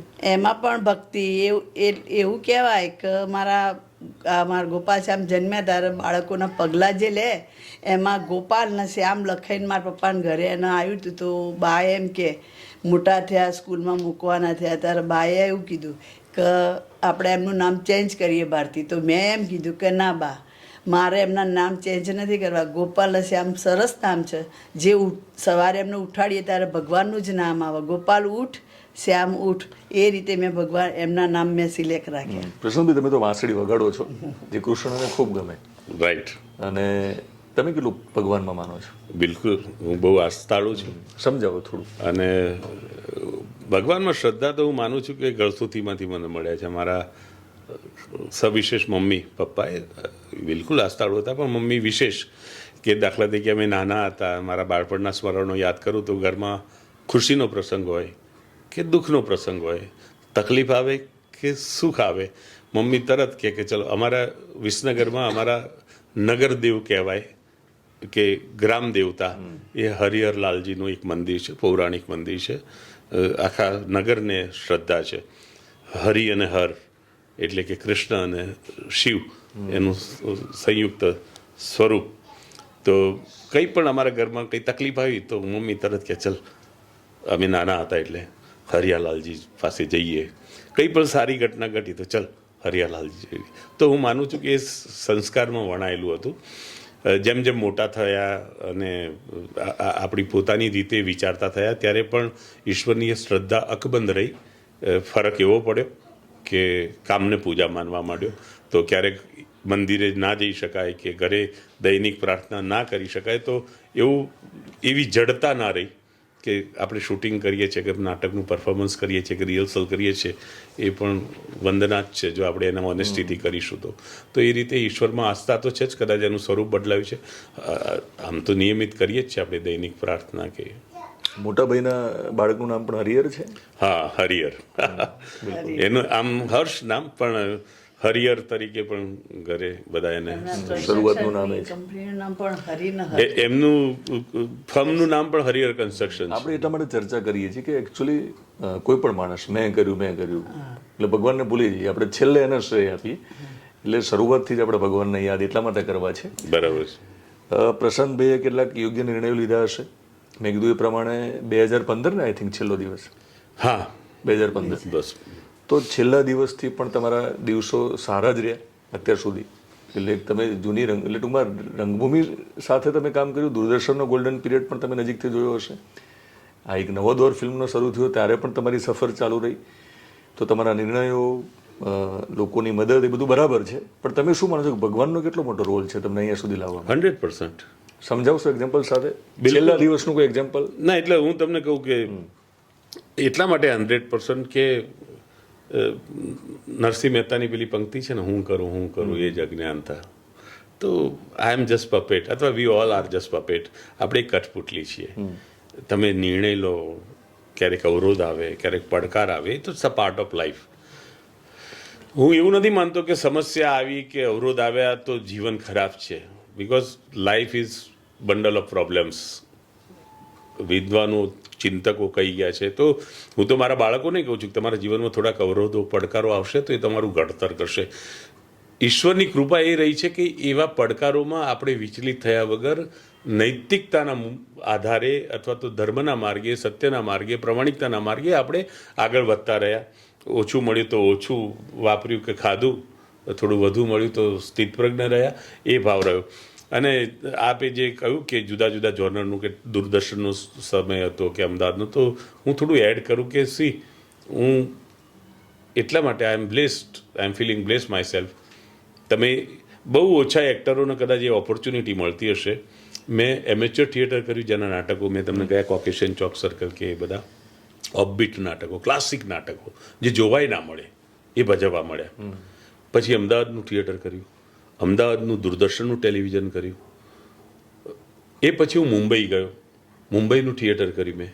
દાખલા તરીકે હોમી વાડિયા સાહેબ, હવે એનું મિસ્ટ્રી ખેલ ખતરનાક નાટક મેં કરેલું, એકદમ રોમાંચ, લોકોના રૂવાડા ઊભા થઈ જાય એવું પ્લે. ત્યાંની ટેલિવિઝન કર્યું ગુજરાતી, તેનું હિન્દી ટેલિવિઝન કર્યું. હાલોલ અથવા તો લક્ષ્મી એટલે સ્ટુડિયો બેઝ જે ફિલ્મો બનતી હતી, એવું કહી શકાય કે ગ્રામીણ પ્રેક્ષકો જેને વધુ માણતા હતા, એ પૃષ્ઠભૂમિવાળી. હા, એ પ્રકારનું એન્ટરટેનમેન્ટનું એલિમેન્ટ હતું. તો એવી ફિલ્મોમાં મને તક મળી. અને આઈ એમ બ્લેસ્ડ કે ઉપેન્દ્રભાઈ, નરેશ કનોડિયા, ઉપેન્દ્ર ત્રિવેદી, હિતુભાઈ, આપણા હિતુ કનોડિયા, જગદીશ ઠાકોર, મણિરાજ બારોટ, વિક્રમ ઠાકોર, રાકેશ બારોટ, આ બધા, ચંદન રાઠોડ, આ બધા, હિતેનભાઈ તો ખરા જ ખરા, હિતેનભાઈ, આ બધા જોડે કામ કરવાનો અવકાશ મળ્યો. પછી ન્યૂ વેવ સિનેમા અથવા તો એટલે વિક્રમ ઠાકોરથી મલ્હાર ઠાકર સુધી અને તમે ત્યાંથી અને એક શાંતિલાલ સોની હતા આપણા, બહુ જ વડીલ દિગ્દર્શક હતા શાંતિલાલ સોની, જૂના જમાનાના. એનાથી લઈ અને જગત ફિલ્મ જે હમણાં મદ્રાસમાં એટલે ચેન્નઈના ફેસ્ટિવલમાં જેનું સ્ક્રીનિંગ થયું, જગત પિક્ચર, હર્ષિલ આપણો ડિરેક્ટર, 22-23 વર્ષનો છોકરો. તો આ તક મને મળી. હું તો માનું છું કે એમાં મારું કંઈ કોન્ટ્રીબ્યુશન નથી, ઈશ્વરની કૃપા છે. એટલે છેલ્લા દિવસનો નાનો રોલ, હા, ક્યાંક એવું લાગે કરવું ના કરવું, પણ એ મને લાગે એ રોલ જો તમે ન લીધો, હા, સાચી વાત તો એવું પણ બને કે કંઈ પણ થયું. હા, એટલે આ એવું હતું મને, કારણ કે ત્યારે હું જે ફિલ્મો કરતો હતો એ ઘણી બધી બહુ પ્રોમિનન્ટ કેરેક્ટર મને મળતા હતા. અને એક તબક્કો એવો પણ હતો કે હું હાલોલ લકી સ્ટુડિયોમાં ત્યારે ફિલ્મોનું નિર્માણ વધારે થતું હતું. ને એક તબક્કો એવો પણ હતો કે હું 6 મહિના હાલોલ સ્ટુડિયોમાં રહેતો હતો. એક ફિલ્મ પૂરી ના થઈ હોય અને પાછળ બીજી શરૂ થતી હોય, ને હાલોલમાં રહેતો હતો. એટલે છેલ્લો દિવસનો નાનો રોલ સ્વીકાર્યો, એટલે તમે માનો છો કે પછી તમારા સારા દિવસો કન્ટિન્યુ રહ્યા? એટલે કોઈ પણ રોલ અને કોઈ પણ કામ નાનું નથી. બિલકુલ નાનું નથી. અને ઠીક છે, વ્યવસાયિક દ્રષ્ટિએ કદાચ તમે મારો અભિગમ અથવા તો એની પાછળનો મારો વિચાર એવો ના હોય કે આ રોલ નાનો છે કે મોટો. મને એમ હતું કે ઘણી વખત શું થાય કે કેટલાક નિર્ણયો એટલે લેતા હોય કે આપણી કારકિર્દીને ખોટી અસર ના થાય. એમાં કોઈ ભ્રમ કે ભાર નથી હોતો આગળની ફિલ્મોનો, પણ એમ થાય કે આ રોલ હું કરીશ તો કારકિર્દીને કદાચ અસર થાય, કે હું આટલે મહેનત કરીને પહોંચ્યો છું, પછી પાછું વચ્ચે આવું ઓડિયન્સ પણ તમારું ડિસએપોઇન્ટ થાય કે આને તો પેલી ફિલ્મ. એટલે એ કોન્શિયસનેસ હતી. અને પહેલાં પણ કહેવામાં આવ્યું હતું, અનફોર્ચ્યુનેટલી મેં ના પાડી હતી કે ભાઈ થોડુંક I am expecting something longer and stronger. અને પછી એક ફરીથી એવો સમય આવ્યો કે ના, આ જો તમે કરી દો તો સારું, અને વિથ ગુડ ફેથ. એવું નથી કહેતો કે હું એમને અહેસાન કર્યો છે, ના, ઇટ્સ ઓલ પ્રોફેશનલ ડીલ. પણ કોઈ અટક્યું છે, કોઈ ફિલ્મ અટકી છે, તો ચલો કરી દઈએ, એ ભાવ સાથે ફિલ્મો જોડાયો. એ ફિલ્મ સફળ થઈ. એ ફિલ્મના નિર્માતા, દિગ્દર્શકો સાથે, ઇવન કાસ્ટિંગ ડિરેક્ટર, અને એમની સાથે એક નાતો બન્યો, એમના હૃદયમાં એક સ્થાન મળ્યું કે પાછળ પણ એમની ફિલ્મો પછી લગભગ બેક ટુ બેક બધી ફિલ્મો કરી શક્યો હું. તો અને આ બધામાં આનો યશ તમે કહો છો એમ હું મને નથી આપતો, ઈશ્વરને આપું છું. બિલકુલ. જૂના જમાનાને તમે યાદ કર્યો છે. અત્યારે તમારું જે જગત છે ને, તમે એક જગતની પણ વાત કરી હતી, તો તમારી ફિલ્મી દુનિયા, તમારું જે જગત છે એમાં જૂના જમાનાની વાત, જૂના જમાનાના કલાકારો, જૂના જમાનાનું વાતાવરણ, આજના જગતના કલાકારો, આજના જગતનું વાતાવરણમાં કેટલો ફરક છે? શું કહેશો? જો પરિવર્તન એ તો સંસારનો નિયમ છે, એટલે પરિવર્તન તો રહેવાનું. જીવનશૈલી બદલાય છે તો વ્યવસાયિક ક્ષેત્રમાં પણ એની અસર થાય. એના પ્લસ માઇનસ બંને પોઈન્ટ છે, બંને ચર્ચા છે. હા, પ્લસ પોઈન્ટ એ છે કે પહેલાં કોઈ પણ કામ એ કેન્દ્રમાં રહેતું હતું અને એના માટે નાના મોટા સમાધાનો થતા હતા અથવા તો એને સમર્પિત રહેતું હતું. હું તમને એક્ઝામ્પલ આપું. અમારા એક બહુ સિનિયર કલાકાર હતા, એમણે એવું કહ્યું હતું, હું નામ પણ આપી શકું કારણ કે પ્રેરણાદાયી વાત છે. અમિત દિવેટિયા, આપણા આદરણીય, હું એમની સાથે એક પ્લે કરતો હતો મુંબઈમાં. એમણે કીધું કે અમે જ્યારે એકચ્યુઅલી એવું થયું, થોડું 1 મિનિટ વધારે લઈશ. એકચ્યુઅલી એવું થયું કે અમે જે નાટક કરતા હતા એમાં એક 22-25 વર્ષનો છોકરો આવ્યો, કાસ્ટિંગ માટે બોલાવ્યો હતો અને એણે કીધું રોલ શું છે મને સમજાવો. અને એક નીવડેલા ડિરેક્ટરે એને રોલ નેરેટ કર્યો. મને કે તું મને પૂછીશ એવું હતું એમને. અને પેલા કીધું ના ના, આ મને કંઈ અપીલ નથી કરતો તો હું નહીં કરું. એ ગયો પછી અમિત દિવેટિયાએ એક વાત કરી કે આ નવી જનરેશન આવું કરે છે. અમારા જમાનામાં ચંદ્રવદન, બહુ મોટા આપણા નાટ્યકાર મહેતા, ચંચી મહેતા, અને એમના નાટકોમાં અમે સ્ક્રિપ્ટ લઈને ઊભા રહેતા હતા. અમને ખબર નહોતી કે કયો રોલ કરવાનો છે. આજે આ વાંચ્યું, કાલે આ રિહર્સલ કર્યું, કાલે આ કર્યું, કાલે કશું ના કર્યું. અને 20-25 દિવસ પછી ખબર પડે, અચ્છા એક કામ કરજે, તું આ રોલ તું કરજે. અને આજે જો આવું છે તો પેલા છોકરાએ કીધું કે તમે વેસ્ટેજ કરો છો તમારા સમયનો. તમને ખબર ના હોય કે તમારે શું કરવાનું છે તો હું એવો સમય ના બગાડું. આજની પેઢીના છોકરાએ એવો જવાબ આપ્યો હતો. હું એને બંને રીતે મૂલવું છું. એને પોઝિટિવ પણ લઈ શકાય, પોઝિટિવ પણ લઈ શકાય. તમારી પાસે સ્ક્રિપ્ટ હોય તો તમને તૈયારી કરવાનો મોકો મળે. ના, એ અને બીજું શું છે, એટલે જે પરિવર્તન છે ને એ હવે હું એ મૂળ વાત ઉપર આવું. પહેલાં પેશન્સ બહુ હતું, ડિટર્મિનેશન, ડેડિકેશન બહુ હતું, નિષ્ઠા અને ધીરજ બહુ હતી. આજે એનો અભાવ છે. આજે ક્લેરિટી વધારે છે અને એ પણ અગત્યની છે. સ્પષ્ટતા છે, મારે આ જ કરવું છે ને આ જ કરીશ. પહેલાં એવું નહોતું. પહેલાં કોઈના કોઈ સિનિયર ડિરેક્ટર, સિનિયર પ્રોડ્યુસર એ જે કહે એ કરી લેતા હતા એક્ટર. એવા પણ કેટલાક ઇન્સિડન્ટ્સ છે જૂની પેઢીના કે તમે કેટલા પૈસા મળશે એવું પૂછો ને તો પ્રોડ્યુસરને ખોટું લાગી જતું હતું. આજનો એક્ટર બિલકુલ પૂછી શકે છે કે મને કેટલા પૈસા આપશો. હા, એ પૂછી શકે છે, એ સારી વાત છે, પણ એ પછી આઉટપુટ નથી આપી શકતો એ પણ નગ્ન સત્ય છે. તો હું માનું છું કે એ બંને પ્લસ માઇનસ પોઈન્ટ છે કે પેલું એ ખોટું નહોતું. પહેલાં એક ફેમિલી વાતાવરણ હતું, એની અસર સ્ટેજ ઉપર કે સ્ક્રીન ઉપર મળતી હતી, એક આત્મીયતા હતી. પરિવર્તન સાથે બદલાવ જરૂરી છે તો જ આપણે ટકી શકીએ. ઘણા બધા એક્ઝામ્પલ આપણી સામે છે.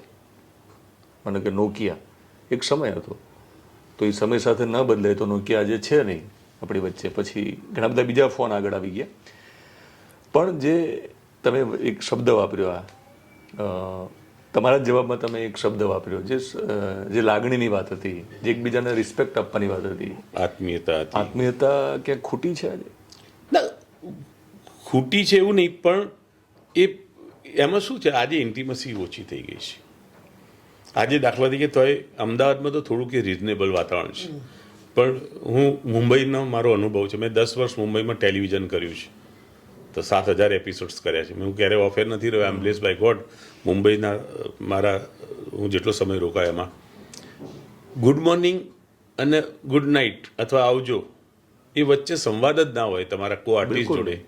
ના હોય, ફ્લોર ઉપર કશું જ નહીં ના હોય. એ એના રૂમમાંથી આવે અથવા તો એની વેનિટીમાંથી આવે, તમે તમારી વેનિટીમાંથી આવો અને તમારે પરફોર્મ કરવાનું છે. અને પછી તમારે લખેલા સંવાદ, હા, અને પછી તમારે હસબન્ડ વાઈફ બનવાનું છે, દીકરીને બાપ બનવાનું છે. તો હું માનું છું કે પહેલાં જે કનેક્શન હતું ને, એક ફેમિલીવાળું વાતાવરણ હતું ને, એ મદદરૂપ થતું હતું. એ કેમિસ્ટ્રી તમને મદદરૂપ થતી હતી. આજે દાખલા તરીકે આજે ઇવન ગુજરાતી ફિલ્મોમાં હું કોઈ દીકરીનો બાપ બન્યો હોઉં તો એવું જરૂરી નથી કે મારે એની જોડે ઇન્ટિમસી ઓફ ધ કેમેરા હોય.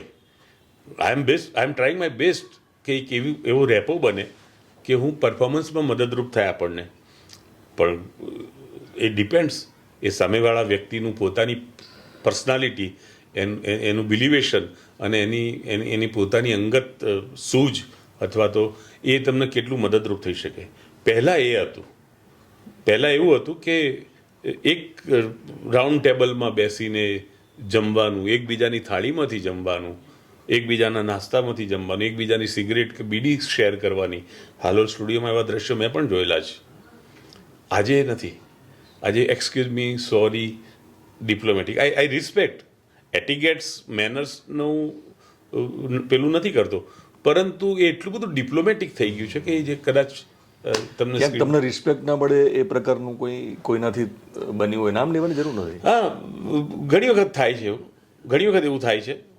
અને ટુ બી ઓનેસ્ટ હું તરત રિએક્ટ પણ કરું છું ક્યારેક. ક્યારેક મને એમ પણ થાય છે કે એ રિએક્શનની માત્રા થોડી ઘટાડી દેવી જોઈએ, કારણ કે ઘણી વખત શું થતું હોય છે કે તમે વ્યવસાયિક સફળ છો એ ના બોલવું જોઈએ સામે.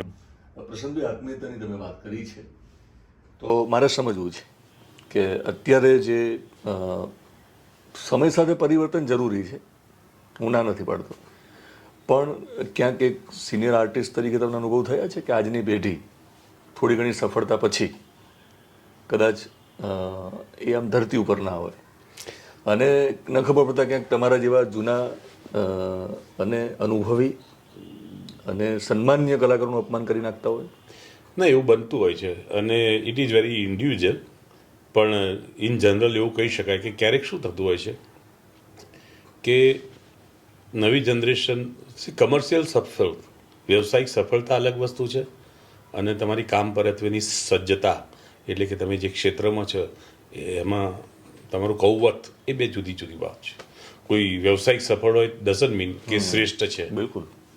અને કોઈ કદાચ વ્યવસાયિક એટલો સફળ ન થયો હોય પરંતુ વધુ પ્રતિભાશાળી કલાકાર કે કસબી હોઈ શકે. પણ તમે કહો છો એવું થતું હોય છે, ઘણી વખત થતું હોય છે. હવે એમાં કેવું થાય છે કે માણસનું પોતાના અંગત, પોતાની પર્સનાલિટી, પોતાના સંસ્કાર ઉપર બહુ નિર્ભર કરતું હોય છે. મારા એવા અનુભવ છે કે જેટલા હું લિજન્ડરી લોકોને મળ્યો છું, મેં મિલિંદ લિથરિયાના ફ્લોર ઉપર એ કામ કર્યું છે અને અનુભવ સિન્હાના ફ્લોર ઉપર એ કામ કર્યું છે. તો એક વસ્તુ તો મેં નોંધી છે કે જે લોકો એકદમ લિજન્ડરી છે ને એ લોકો વધુ નમ્ર હોય છે. હા, એનો અર્થ એ ના કાઢીએ કે જે લોકો એટલા ત્યાં નથી પહોંચ્યા એ લોકો વિવેકહીન હોય છે, પરંતુ ક્યારેક હું તમને એક ઉદાહરણ આપું કે અમે એક ફિલ્મનું શૂટિંગ કરતા હતા. મારી સામે ફિલ્મના હીરો હતા, હું એમની સામે હતો, અમારું સીન ચાલતો હતો, મારો પોર્શન ચાલતો હતો શૂટ કરવાનું, એમનું બેક હતું. મેં એક ડાયલોગ બોલ્યો, મોનિટર થોડું દૂર હતું, એ તરત ઊભા થઈને ડિરેક્ટરને કંઈક કહેવા ગયા. આ જેસ્ચર જ અવિવેકવાળું છે. બિલકુલ. મેં તરત ત્યાંથી, હું પણ મનુષ્ય છું, હું ઈશ્વર તો છું ને બધું પી જાઉં, નીલકંઠ તો છું નહીં. મેં ત્યાંથી સરકાસ્ટિક વેમાં ડિરેક્ટરને કીધું, બોલો બોલો, આનાથી નહીં તો કેવી રીતે કરવું છે, મને કહો, તમે એવી રીતે કરી દો. તો બંને સમજી ગયા. એટલે ના ના સર, તમે બરાબર, ના ના તમે કહો એમ કરું. પણ આ જે અભિગમ છે ને, let director will do his job. તમે જ એપોઇન્ટ કર્યો છે ને ડિરેક્ટર, પરાણે તો ઘૂસી નથી આવ્યો ડિરેક્ટર, તો તમે શું કામ કરો, તમે તમારું કામ કરો. એટલે અભિગમની તમે વાત કરી. હા, અભિગમનો પ્રોબ્લેમ. અને અભિમાન પણ સફળતા પછી જોવા મળે છે આજના જોવા મળે છે. અને ખાસ તો ઘણા લોકોના એવા રિએક્શન હોય છે કે વાત કરવાનો એમનું એટીટ્યૂડ અથવા તો તમને ક્યારેક મળે તો જે એ બદલાયેલો દેખાય. પણ બહુ સાચું કહું ને, મેં તમને કહ્યું ને એમ ઘણી જનરેશનના બહુ બધા કલાકારો સાથે કામ કરી ચૂક્યો છું. મેં ઉપેન્દ્રભાઈનો સમય પણ જોયો છે, નરેશભાઈનો સમય જોયો છે, હિતેનભાઈને જોયા છે, નવી પેઢીના મલ્હાર કે યશ સોની કે પ્રતિક ગાંધી સાથે પણ હું કામ કરી ચૂક્યો છું. તો હું બહુ નિર્લેપ છું આનાથી. અને ટુ બી ઓનેસ્ટ, હું માત્ર મારા કામ પૂરતું નિસ્બત હોય છે. એટલે મને એ અપેક્ષા જ ના હોય, they all are behaving with very nicely with me, એવું નહીં. મારી સાથેનો સરસ નાતો છે એ લોકોને, એવું નહીં. પણ મને અપેક્ષા નથી, મને એવી અપેક્ષા નથી કે મને આટલું એટેન્શન મળે. ના, તમને અપેક્ષા નથી, પણ મેં એ અપેક્ષા સાથે સવાલ કર્યો છે કે અમુક પ્રકારનું વાતાવરણ જો રહ્યું ને તો મને લાગે તમારી ઇન્ડસ્ટ્રીને નુકસાન થશે ના ખબર પડતા, કારણ કે પ્રોડ્યુસર્સ રિપીટ થતા નથી. ના, એ તો સાચી વાત છે, પણ આમાં કેવું છે કે કમર્શિયલ વ્યવસાયિક ગણિતો છે ને બહુ અલગ છે. સપોઝ એક સારો એક્ટર કદાચ વ્યવસાયિક રીતે પ્રોડ્યુસરને બહુ મદદરૂપ ના થતો હોય, એટલે ટિકિટ બારી ઉપર, અને એનું કંઈ નાનકડું પણ મિસબિહેવ હોય તો એ નહીં એલાઉ કરે. પણ કોઈ એવો એક્ટર હોય, જે એવો હીરો હોય જેના ઇન્ટરફિયરન્સ બહુ હોય, પરંતુ ટિકિટ બારી ઉપર એ મદદરૂપ થતો હોય અથવા તો એના કારણે ટિકિટો વેચાતી હોય. જો કે એવું આપણે બ્લાઇન્ડલી કહી શકીએ એવું નથી અત્યારે તો, કે કોઈ એક જ વ્યક્તિના નામ ઉપર ઓડિયન્સ આવી જાય, પણ એ તો એને એલાઉ કરતા હોય છે પ્રોડ્યુસર એના ઇન્ટરફિયરન્સ અથવા તો એના અભિગમને. તો સોશિયલ પણ મીડિયા, હા યા, હું તમારી એ વાત સાથે સહમત છું કે જો આ પ્રકારનું વાતાવરણ બને તો એ બહુ આવકાર્ય નથી. નિર્માતાઓ ફરીવાર આવતા નથી ને ફિલ્મો બનાવવા. બિલકુલ નથી, પણ એનું કારણ હું તમને કહું વધારે સ્પષ્ટ શબ્દોમાં, એનું કારણ આ અભિગમ નથી, એનું કારણ ફિલ્મની વ્યવસાયિક નિષ્ફળતા છે. વ્યવસાયિક, કલાત્મક નહીં. કલાત્મક શક્ય છે, ફિલ્મ સરસ બની હોય. ને ઈરાદાઓ પણ ખરાબ હશે ને કેટલાક લોકોના, ઈરાદાઓ તો એકવાર નિર્માતા આવે એટલે એને ચૂસી લો. આઈ ડોન્ટ થિંક એટલા માટે નહીં. હા, અપવાદરૂપ બધે હોય છે, પણ હું તમને એક બીજી વાત પણ કહેવા માગું છું. અત્યારે જે ઇન્ડસ્ટ્રીઝ છે એનું વર્ક કલ્ચર એ મારી દ્રષ્ટિએ વધારે હેલ્ધીયર છે, ઓકે, બેટર છે. બધા નહીં, પણ જૂના સમયમાં જે વાતાવરણ હતું અથવા જે વર્ક કલ્ચર હતું અને જે પેકઅપ પછીની કેટલીક ઘટનાઓ બનતી હતી, not in all unit, some of unit, એની માત્રા આજે પણ દરેક આવા લોકો નથી. હા, એની માત્રા અત્યારે ઘણી ઓછી છે. અત્યારે હું એવું માનું છું કે કોઈ પણ માણસને એક ઓપોર્ચ્યુનિટી મળી હોય ફિલ્મ પ્રોડ્યુસ કરવાની, ફિલ્મ ડિરેક્ટ કરવાની, ફિલ્મમાં પરફોર્મ કરવાની એક્ટરોને, તો એ લોકો ખાસા ફોકસ વધારે હોય છે. પહેલાં જે એક સમય એવો હતો કે કેટલાક એવા લોકો હતા જે સાચા અર્થમાં જોઈએ તો કદાચ ઇન્ડસ્ટ્રીના જ નહોતા, આવી ગયા હતા પણ ઇન્ડસ્ટ્રીના નહોતા. કારણ કે જે ઓનેસ્ટ હોય, પોતાના કામને વફાદાર હોય, એ લોકો તો ચાલ્યા જ છે. એ લોકોએ પ્રૂવ કર્યું જ છે પોતાની જાતને. પણ અત્યારે હું માનું છું વર્ક કલ્ચર વધારે સારું છે એ રીતે. તમારી વાત સાથે હું સહમત છું કે નિર્માતાઓ રિપીટ નથી થતા, કારણ કે ફિલ્મો બને છે સારી અથવા તો વિષયો, વિવિધ વિષયો આવે છે, પરંતુ હજુ કંઈક એવું ખૂટે છે એલિમેન્ટ ફિલ્મોમાં. આ મારો અંગત મત છે. બિલકુલ, કે ટોટાલિટીમાં સિનેમેટિક એક્સપિરિયન્સ પ્રેક્ષકને નથી મળતો. બીજું જે ખૂટે છે ને એ કનેક્શન નથી, આપણી સંસ્કૃતિનું, આપણી ગુજરાતીપણું નથી દેખાતું ફિલ્મોમાં. કનેક્શન નથી, પણ કલેક્શન વિશે જે સોશિયલ મીડિયામાં લખાય છે તો ખરેખર એટલી કમાણી ગુજરાતી ફિલ્મો કરે છે? નોટ ઓલ, નો. તો ગુમરાહ કરવાની વાત છે ને પ્રેક્ષકો, એવું કહી શકાય. પાપ જ છે ને. બિલકુલ. એટલા માટે કે તમે સોશિયલ મીડિયામાં લખશો કે આ ગુજરાતી ફિલ્મે આટલી બધી કમાણી કરી, આટલું બધું કલેક્શન કર્યું, એને જોઈને જો લોકો જોવા જશે તો એ બહાર આવીને શું કહે છે સર કે બીજી ફિલ્મો જોવા ના જતા તમે. હું તમારી જોડે ડિફર થઉં છું. કોઈ સપોઝ આવી પોસ્ટ મૂકી દે સોશિયલ મીડિયામાં કે છાપામાં જાહેરાત આપી દે, એનાથી પ્રેક્ષક કોઈ દિવસ જતો જ નથી. ઓકે, પ્રેક્ષક માઉથ પબ્લિસિટીથી જ જાય છે. આજનો પ્રેક્ષક બહુ ચતુર છે અને એને ખબર તો આ લોકો કેમ લખે છે આવી પોસ્ટ ખોટી? એ તો તમે એનું માનીએ જ છે ને. બિલકુલ, એ એક પ્રયાસ, કોઈનું નામ લેવું નથી. ના, એક પ્રયાસ હોઈ શકે ઓકે, ફિલ્મને ચલાવવાનો, બુસ્ટઅપ આપવાનો. પણ જો જે સાચું છે એ તો સાચું જ રહેવાનું છે. છેલ્લો દિવસ સફળ હતી, કેવી રીતે જઈશ 2000 ફિલ્મો લોકોના હૃદયમાં પહોંચી હતી, મા બાપના લોકો જ બોલે છે. બિલકુલ, દેશ રે જોયા, દાદા પરદેશ જોયા, જેસલ તોરલને આજે પણ યાદ કરીએ છીએ આપણે. અને પછી ઘણી બધી ફિલ્મો છે. આ તો હું ઉદાહરણ તરીકે 2-4 ફિલ્મોના નામ આપું છું. તો સફળતા છે ને એ કશું બોલીને કહેવાની જરૂર નથી. બિલકુલ, એ પ્રેક્ષકોને ખબર જ છે કયું સફળ ને શું નથી સફળ. વ્યવસાયિક નિષ્ફળતાની જે આપણે વાત કરી, કેટલીક કલાત્મક રીતે માનો કે આપણે ન જઈએ એમાં, તો વિક્રમ ઠાકોરનું એક એક્ઝામ્પલ આપશો જે તમે મને હમણાં કારમાં કીધું હતું કે 50 લાખ મળવા છતાં એમને પાછા આપ્યા હતા પ્રોડ્યુસરને. એ શું હતું? એટલે આપણું ગુજરાતીમાં પેલી કહેવત છે ને, ક્યારેક ભણ્યા ના હોય પણ ગણ્યા હોય. અને વિક્રમ ઠાકોર એક સમય એમનું સિક્કા પડતા હતા, સુપરસ્ટાર હતા, આજે પણ લોકપ્રિય કલાકાર છે, કોઈ સવાલ નથી. એ વખતે એ જમાનામાં એમને એક સારું એમાઉન્ટ મળતું હતું. એમને કોઈ પ્રોડ્યુસરે એનાથી ડબલ એમાઉન્ટ ઓફર કરી, જેમ કે 50 લાખ. એમણે ના પાડી દીધી કે મારે નથી જોતા, કે ના. એટલે ઓબ્વિયસલી આપણે કોઈ વ્યવસાયિક રીતે ના પાડતા હોય તો એક વિવેકશીલ ભાષામાં ના પાડવી પડે. એટલે એમણે કીધું હમણાં થોડું નહીં મેળ પડે, મારાથી અનુકૂળ નહીં આવે હમણાંથી. મેં એમને પૂછ્યું, મેં કીધું યાર તમને સલામ છે યાર, આ એમાઉન્ટ આટલું.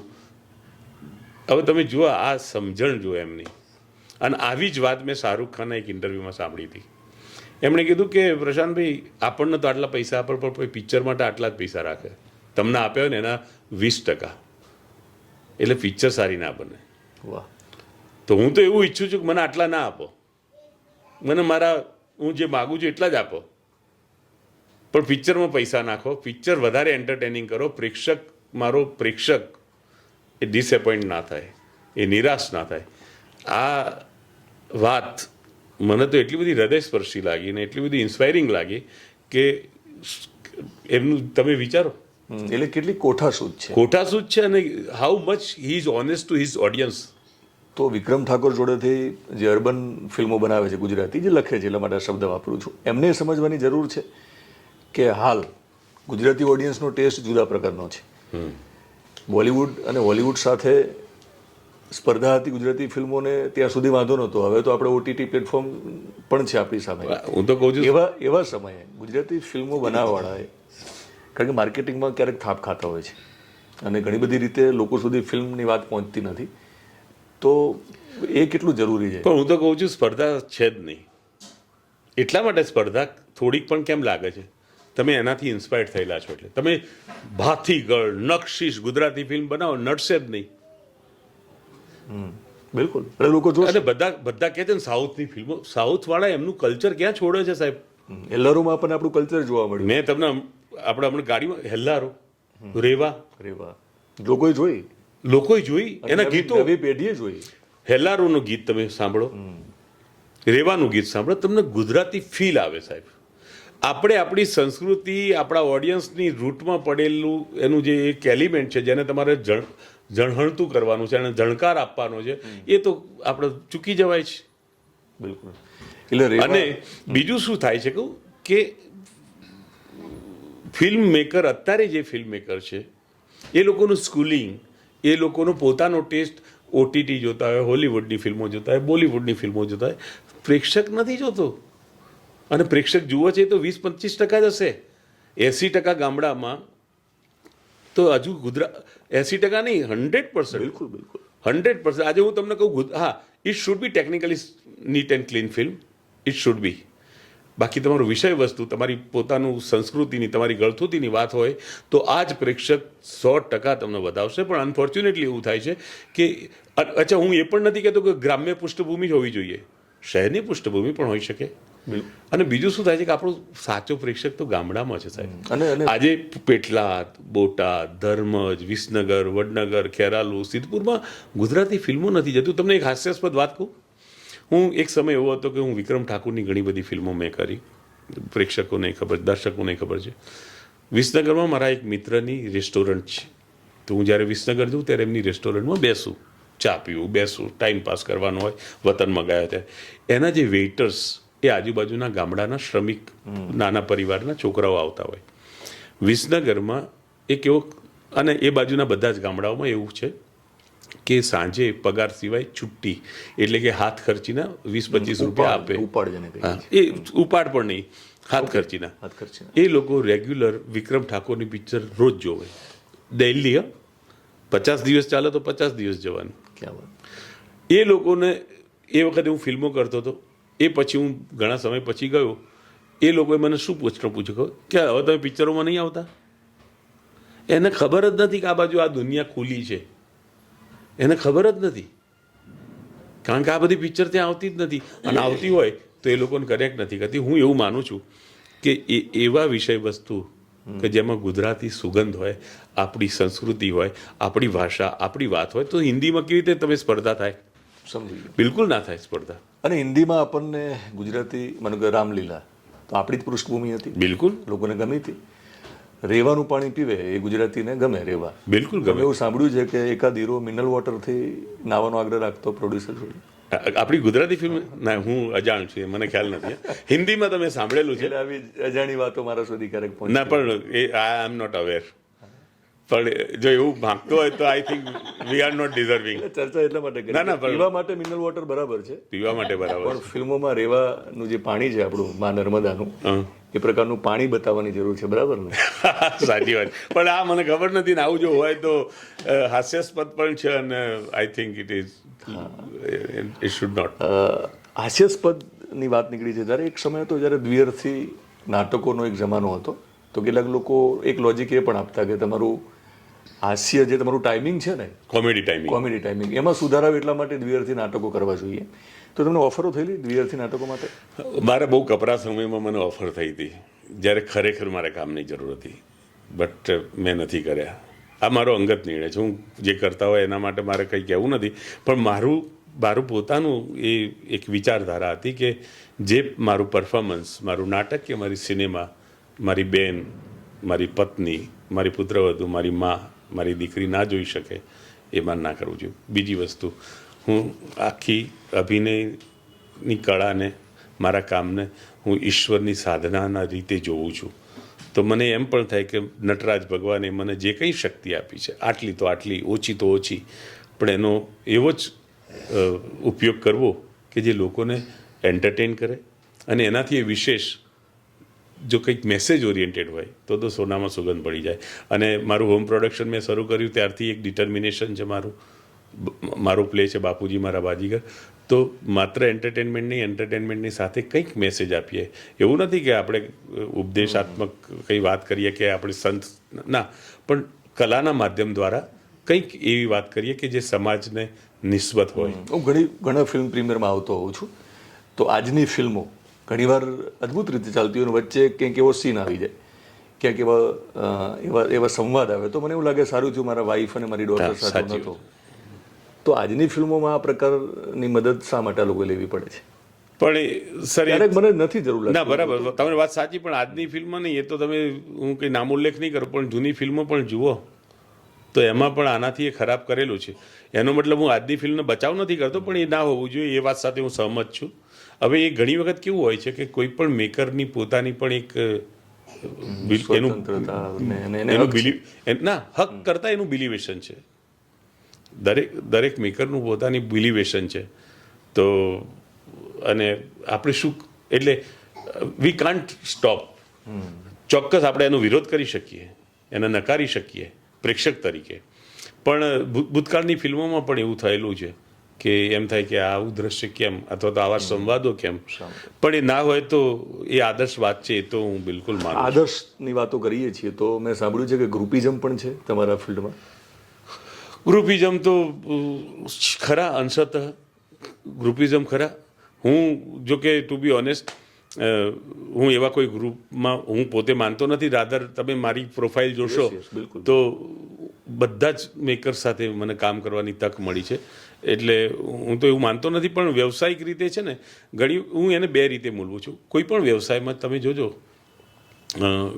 આ પ્રકારનું જેને ગ્રુપિઝમ કહે છે, એ ખરેખર છે ને એમનું એક કમ્ફર્ટ ટ્યુનિંગ થઈ ગયું. તમે યશરાજની ફિલ્મ જુઓ, તમે સુભાષ ઘાઈની ફિલ્મ જુઓ, તમે રાકેશ રોશનની ફિલ્મો જુઓ, દાખલા તરીકે અમરીશ પુરી, દાખલા તરીકે ખય્યામ સાહેબનું સંગીત, દાખલા તરીકે કલ્યાણજી આનંદજીનું સંગીત. આખી કરિયરમાં એક જ મ્યુઝિક ડિરેક્ટર હોય, આખી કરિયરમાં આ 5 એક્ટર તો કોમન હોય. એના હીરો સમય પ્રમાણે બદલાય, કારણ કે વ્યવસાયિક આખો પ્રોજેક્ટ હોય છે, પુષ્કળ પૈસા હોય છે. તો એક સમય સુભાષ ઘાઈની ફિલ્મમાં અનિલ કપૂર ને જેકી શ્રોફ હોય, તો પછી શાહરૂખ ખાન આવે ને પછી રિતિક આવે ને પછી વિવેક ઓબેરોય આવે. પણ કેટલીક એની કોર ટીમ એ હોય છે, એ કોઈ પણ મેકરનું, કોઈ પણ નિર્માતાનું કમ્ફર્ટ એને પ્રોવાઈડ કરતી હોય છે. એને તમે એવી રીતે પણ મૂલવી શકો. પણ ન ખબર પડતા એવું પણ છે, મેં જોયું છે કે એ ગ્રુપિઝમની આડઅસર પણ છે. ના, એ તો ઓબ્વિયસલી હોવાની, કારણ કે જો તમે તમારા વિષયને ન્યાય ના મળે એવી રીતે તમે એમાં ચયન કરો, એનું કાસ્ટિંગ કરો અથવા એપોઇન્ટ કરો, ટેકનિકલ સાઈડ હોય કે ઓન સ્ક્રીનવાળા એક્ટર્સ હોય કે ટેકનિકલ હોય, તો એ થવાનું જ છે. એ તો આડઅસર થવાની છે. પણ એક એ વાત પણ હું તમને ધ્યાન દોરવા માગું છું કે ક્યારેક શું હોય છે કે રાઇટર ડિરેક્ટરને કે પ્રોડ્યુસરને ખબર હોય છે કે આ હશે ને એટલે મારું આ કામ કમ્ફર્ટેબલ, હું સારી રીતે આઉટપુટ આપી શકીશ. એ પણ એક મહત્વની બાબત છે. અને એને એટલી એને એનો મોકો મળવો જોઈએ ને, કારણ કે મોકો મળવો જોઈએ ને. દાખલા તરીકે હું એક એક્સ ડિરેક્ટર કે પ્રોડ્યુસર સાથે મેં 4 કે 5 ફિલ્મો કરી, દાખલા તરીકે, તો એમને ખબર છે કે આ મારી વેવલેન્થ સાથે જાય છે, મારા શબ્દોને કે મારા દિગ્દર્શનને આ યોગ્ય રીતે એક્ઝિક્યુટ કરશે એઝ એન એક્ટર. પ્રોડ્યુસરને ખબર છે કે મારા બજેટમાં આવશે, મારા ફ્લોર ઉપર મારી કમ્ફર્ટ જળવાશે. ઘણી વખત શું થાય કે એક્ટર સારો હોય પણ પ્રોડ્યુસરનું માથાનું દહીં પણ થઈ જતું હોય છે. એમ થાય કે આનું ક્યારે પેકઅપ થાય અને ક્યારેક એવું હોય કે પતી ગયું તમારું, અરે આવજો હા શૂટિંગ પતી ગયું તો એનો મતલબ નહીં આપણું પિક્ચર.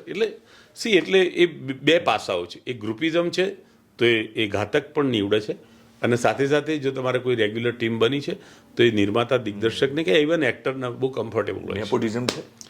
નેપોટિઝમ તો હું માનતો નથી, બહુ વાહિયાત વાત છે. બહુ સાચું કહું સાહેબ, બહુ વાહિયાત વાત છે. હિન્દીમાં હોય કંઈ આગળ એક વસ્તુ કહું, અને એને મોકો મળવો જ જોઈએ. ના મોકો શું, કોઈ એમ પ્રોડ્યુસર નહીં, કોઈ ડિરેક્ટરના સંતાનને મોકો મળવો ના હું તમને એટલું કહું, દાખલા તરીકે કોઈ ફિલ્મ પ્રોડ્યુસરે પોતાના દીકરાને ઇન્ટ્રોડ્યુસ કર્યો તો એણે રિસ્ક ના લીધો એના પૈસાનું. શેનું નેપોટિઝમ?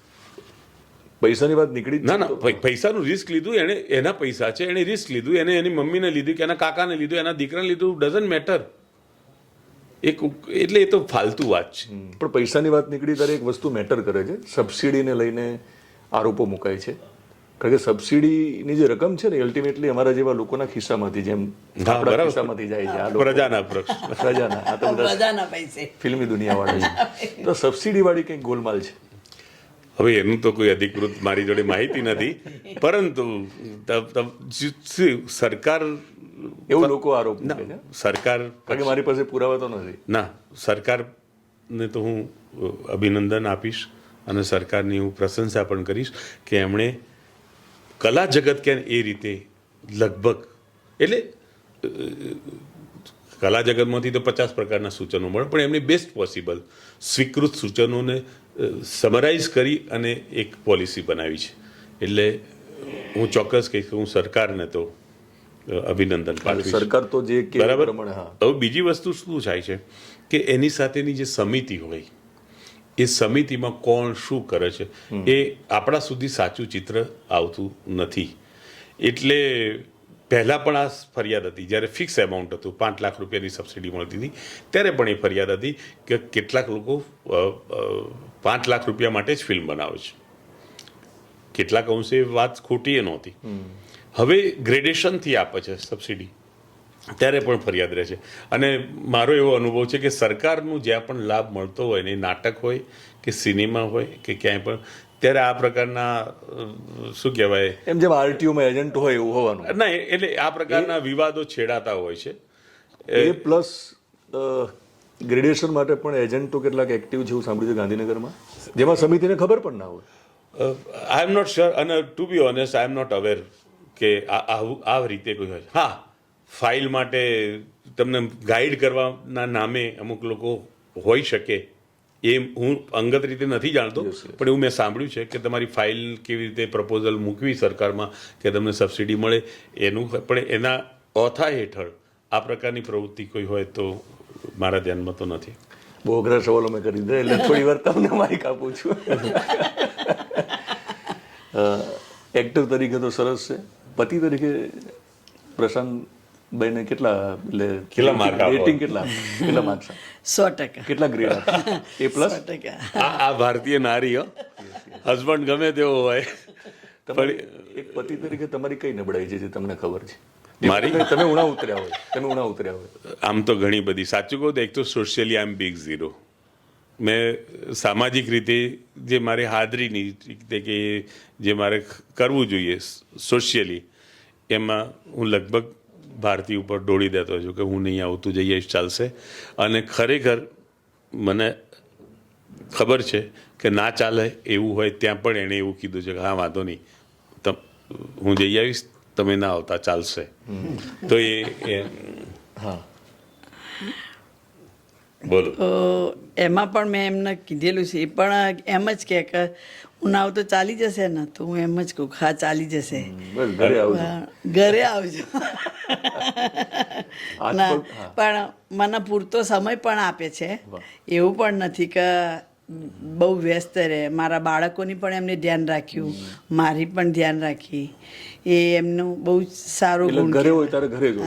હા, કારણ કે ઘરે આમિર હોય ખાનની ત્યારે, interview માં એવું કહ્યું હતું કે હું એમને- ઘરે હોઉં ત્યારે ઘરે ના હોતો, જેનો અફસોસ એમને વ્યક્ત કર્યો. અને બીજું એક વચ્ચે આડ વાત કહું, મને એવું હતું જ્યારે એક એવો સમય, એટલે દરેક કલાકારના જેવો કે સંઘર્ષનો સમય હોય, અથવા તો તમારા લક્ષ્ય પ્રમાણે તમે ત્યાં સુધી એવું એ નથી કે અત્યારે પહોંચી ગયા, પણ એક બિલકુલ કપરો સમય હોય કે હેન્ડ ટુ માઉથ પોઝિશન અને આર્થિક અગવડો, કરિયરમાં તમારી અપેક્ષા મુજબ ના થતું હોય, ત્યારે મારા મનમાં એક વાત હતી કે હું મારા બાળકોને કદાચ સંપત્તિ નહીં આપી શકું, પણ એમનું ઘડતર અને એના સંસ્કારનું સિંચન એવું કરીશ ને કે એમને પૈસાની બહુ જરૂર ના પડે.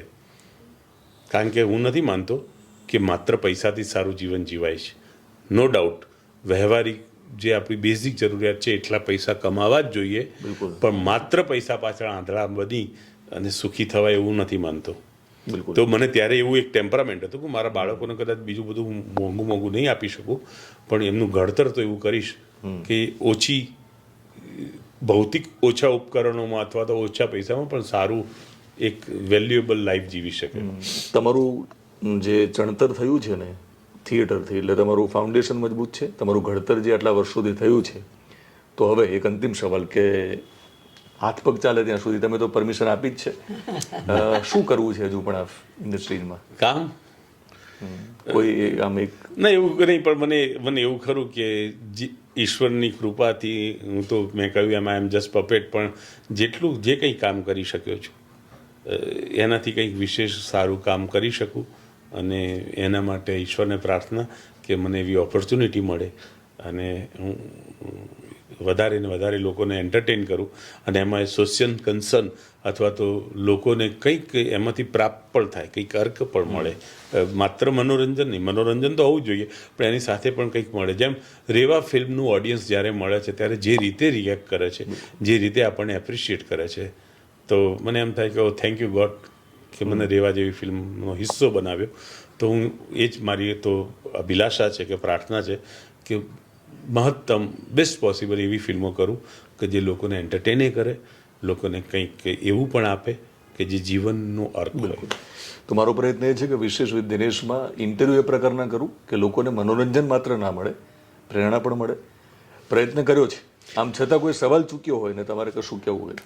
ના, તમે કહો છો કે પ્રયત્ન કર્યો છે, પણ તમે ખરેખર એ જ કરો છો દિનેશભાઈ, અને હું ખૂબ હૃદયપૂર્વક અને પૂરી પ્રમાણિકતાથી તમને અભિનંદન પાઠવું છું.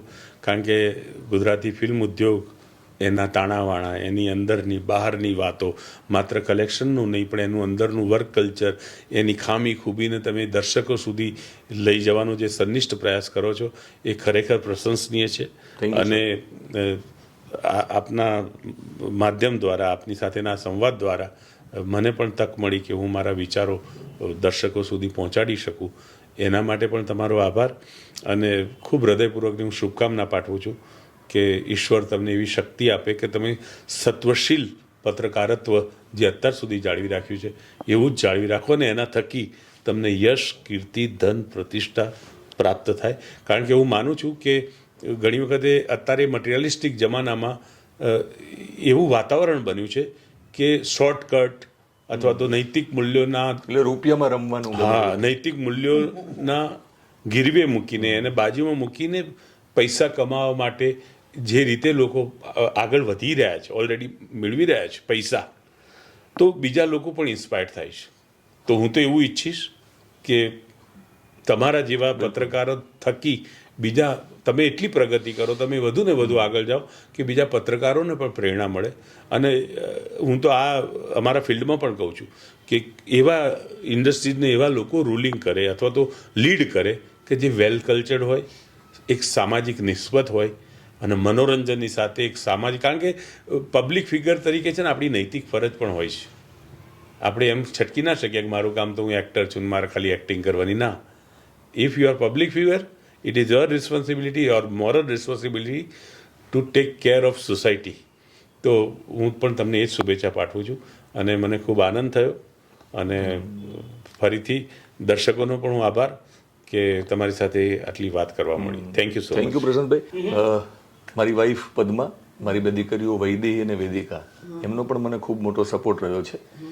નૈતિકતા ગીરવે, પ્રામાણિકતા ગીરવે મૂકવાની વાત ક્યારેય આવી નથી, અને તમે એટલા માટે ભગવાનને પ્રાર્થના કરો કે આ મારું જે વ્રત છે ને એ પણ જળવાઈ રહે. કારણ કે તમે શ્યામ અને ગોપાલ નામ તમને ગમે છે, કૃષ્ણને હું પણ માનું છું. મેં જરૂર પડી તો 3-4 વખત મારા વાઈફનું ઘરેણું ગીરવે મૂક્યું છે પત્રકાર બન્યા પછી પણ. એટલે એમાં કંઈ મૂકવું જોઈએ એમ. મૂકવું પણ મેં નૈતિકતા ગીરવે નથી મૂકી. પણ તમે પ્રાર્થના કરો કૃષ્ણને કે હું વધારે આમાં સફળ થાઉં. અને તમારી મારી એ પણ ભગવાનને પ્રાર્થના કે તમે આવા ને આવા ખૂબ જ વ્યસ્ત રહો અને તમારું જે પત્રકાર છો એ પણ ખૂબ ખૂબ ખૂબ ખૂબ ખૂબ ભગવાનને પ્રાર્થનામાં બહુચરમાના કે તમે ખૂબ જ પ્રગતિ કરો એવી મારી અંતકરણથી પ્રાર્થના છે થેન્ક યુ. દિનેશભાઈ. અને તમે જે કહ્યું ને પણ એ તમારી જે મોરલ વેલ્યુઝ છે ને એ સાચું ઘરેણું છે. અમે તો એટલે કારણ કે આપણે બધા જ કલા ક્ષેત્રે સંકળાયેલા લગભગ દરેકના જીવનમાં આ પ્રકારના પડકારો અવરોધો સમસ્યાઓ આવતી જ હોય છે. એટલે મેં મારા જ જાતે વખાણ થયેલા માટે સવાલ એટલે વાત ના ઉખેલી પણ ના, મને એવું લાગ્યું કે મારા વાઈફનો પણ બહુ મોટો રોલ છે. ના પણ બિલકુલ. અને એનું ઘરેણું ગરબું મેં કહું એટલે એ બહુ મોટો રોલ છે ને. એ સિવાય પણ સપોઝ તમે આટલું બહાર રહેતા હોય, ગુજરાતભરમાં ફરીને પત્રકારત્વ કરો છો, તમારા પ્રોગ્રામ્સ અથવા તો ઇન્ટરવ્યૂ કવર કરો છો, તો મને અંદાજ છે કારણ કે હું તમારી ગાડીનો મુસાફિર છું કે ઘરે તમે કેટલો સમય ફાળવી શકતા હશો. પણ I am wishing you very good luck and God bless you, all happiness you and your family. અને તમારી દીકરીઓને તો હું મળ્યો છું, બહુ વાલી લાગે એવી છે, તો God bless them to. Thank you sir. તો મિત્રો ક્યાં અટકવું પડતું હોય છે અટક્યો છું, પણ એક જુદા મુકામે પ્રશાંતભાઈને મળવાનો છું. ને આપણે ભણતા ત્યારે સાંભળ્યું છે પ્રશાંતમાં આશાગ્ર બહુ વિશાળ છે. તો એમનું વ્યક્તિત્વ વિશાળ છે, એમની અત્યાર સુધીની સફળતાની વાતો પણ ઘણી બધી છે. એટલે એકવાર શરૂ કરીએ તો આપણે બીજા છેડે પહોંચી ના શકીએ, પણ ક્યાંક અટકવું પડતું છે. ડિજિટલના જમાનામાં આટલો લાંબો ઇન્ટરવ્યૂ કોણ જોયો એવો સવાલ થાય, પણ મારા ઇન્ટરવ્યૂ લોકો જોવે છે. આના શોર્ટ્સ અને રીલ્સમાં પણ તમે અલગ અલગ ટુકડા જોઈ શકશો. બીજી વાર મળું ત્યારે પ્રશાંતભાઈને એક જુદા મુકામે મળીશ અને ભવિષ્યમાં ગોપાલભાઈને પણ મળીશ. એ અદ્ભુત એક્ટિંગ કરે છે અને ગોપાલભાઈ સાથે એમની પોતાની જે જર્ની છે એના વિશે પણ વાતચીત કરીશું.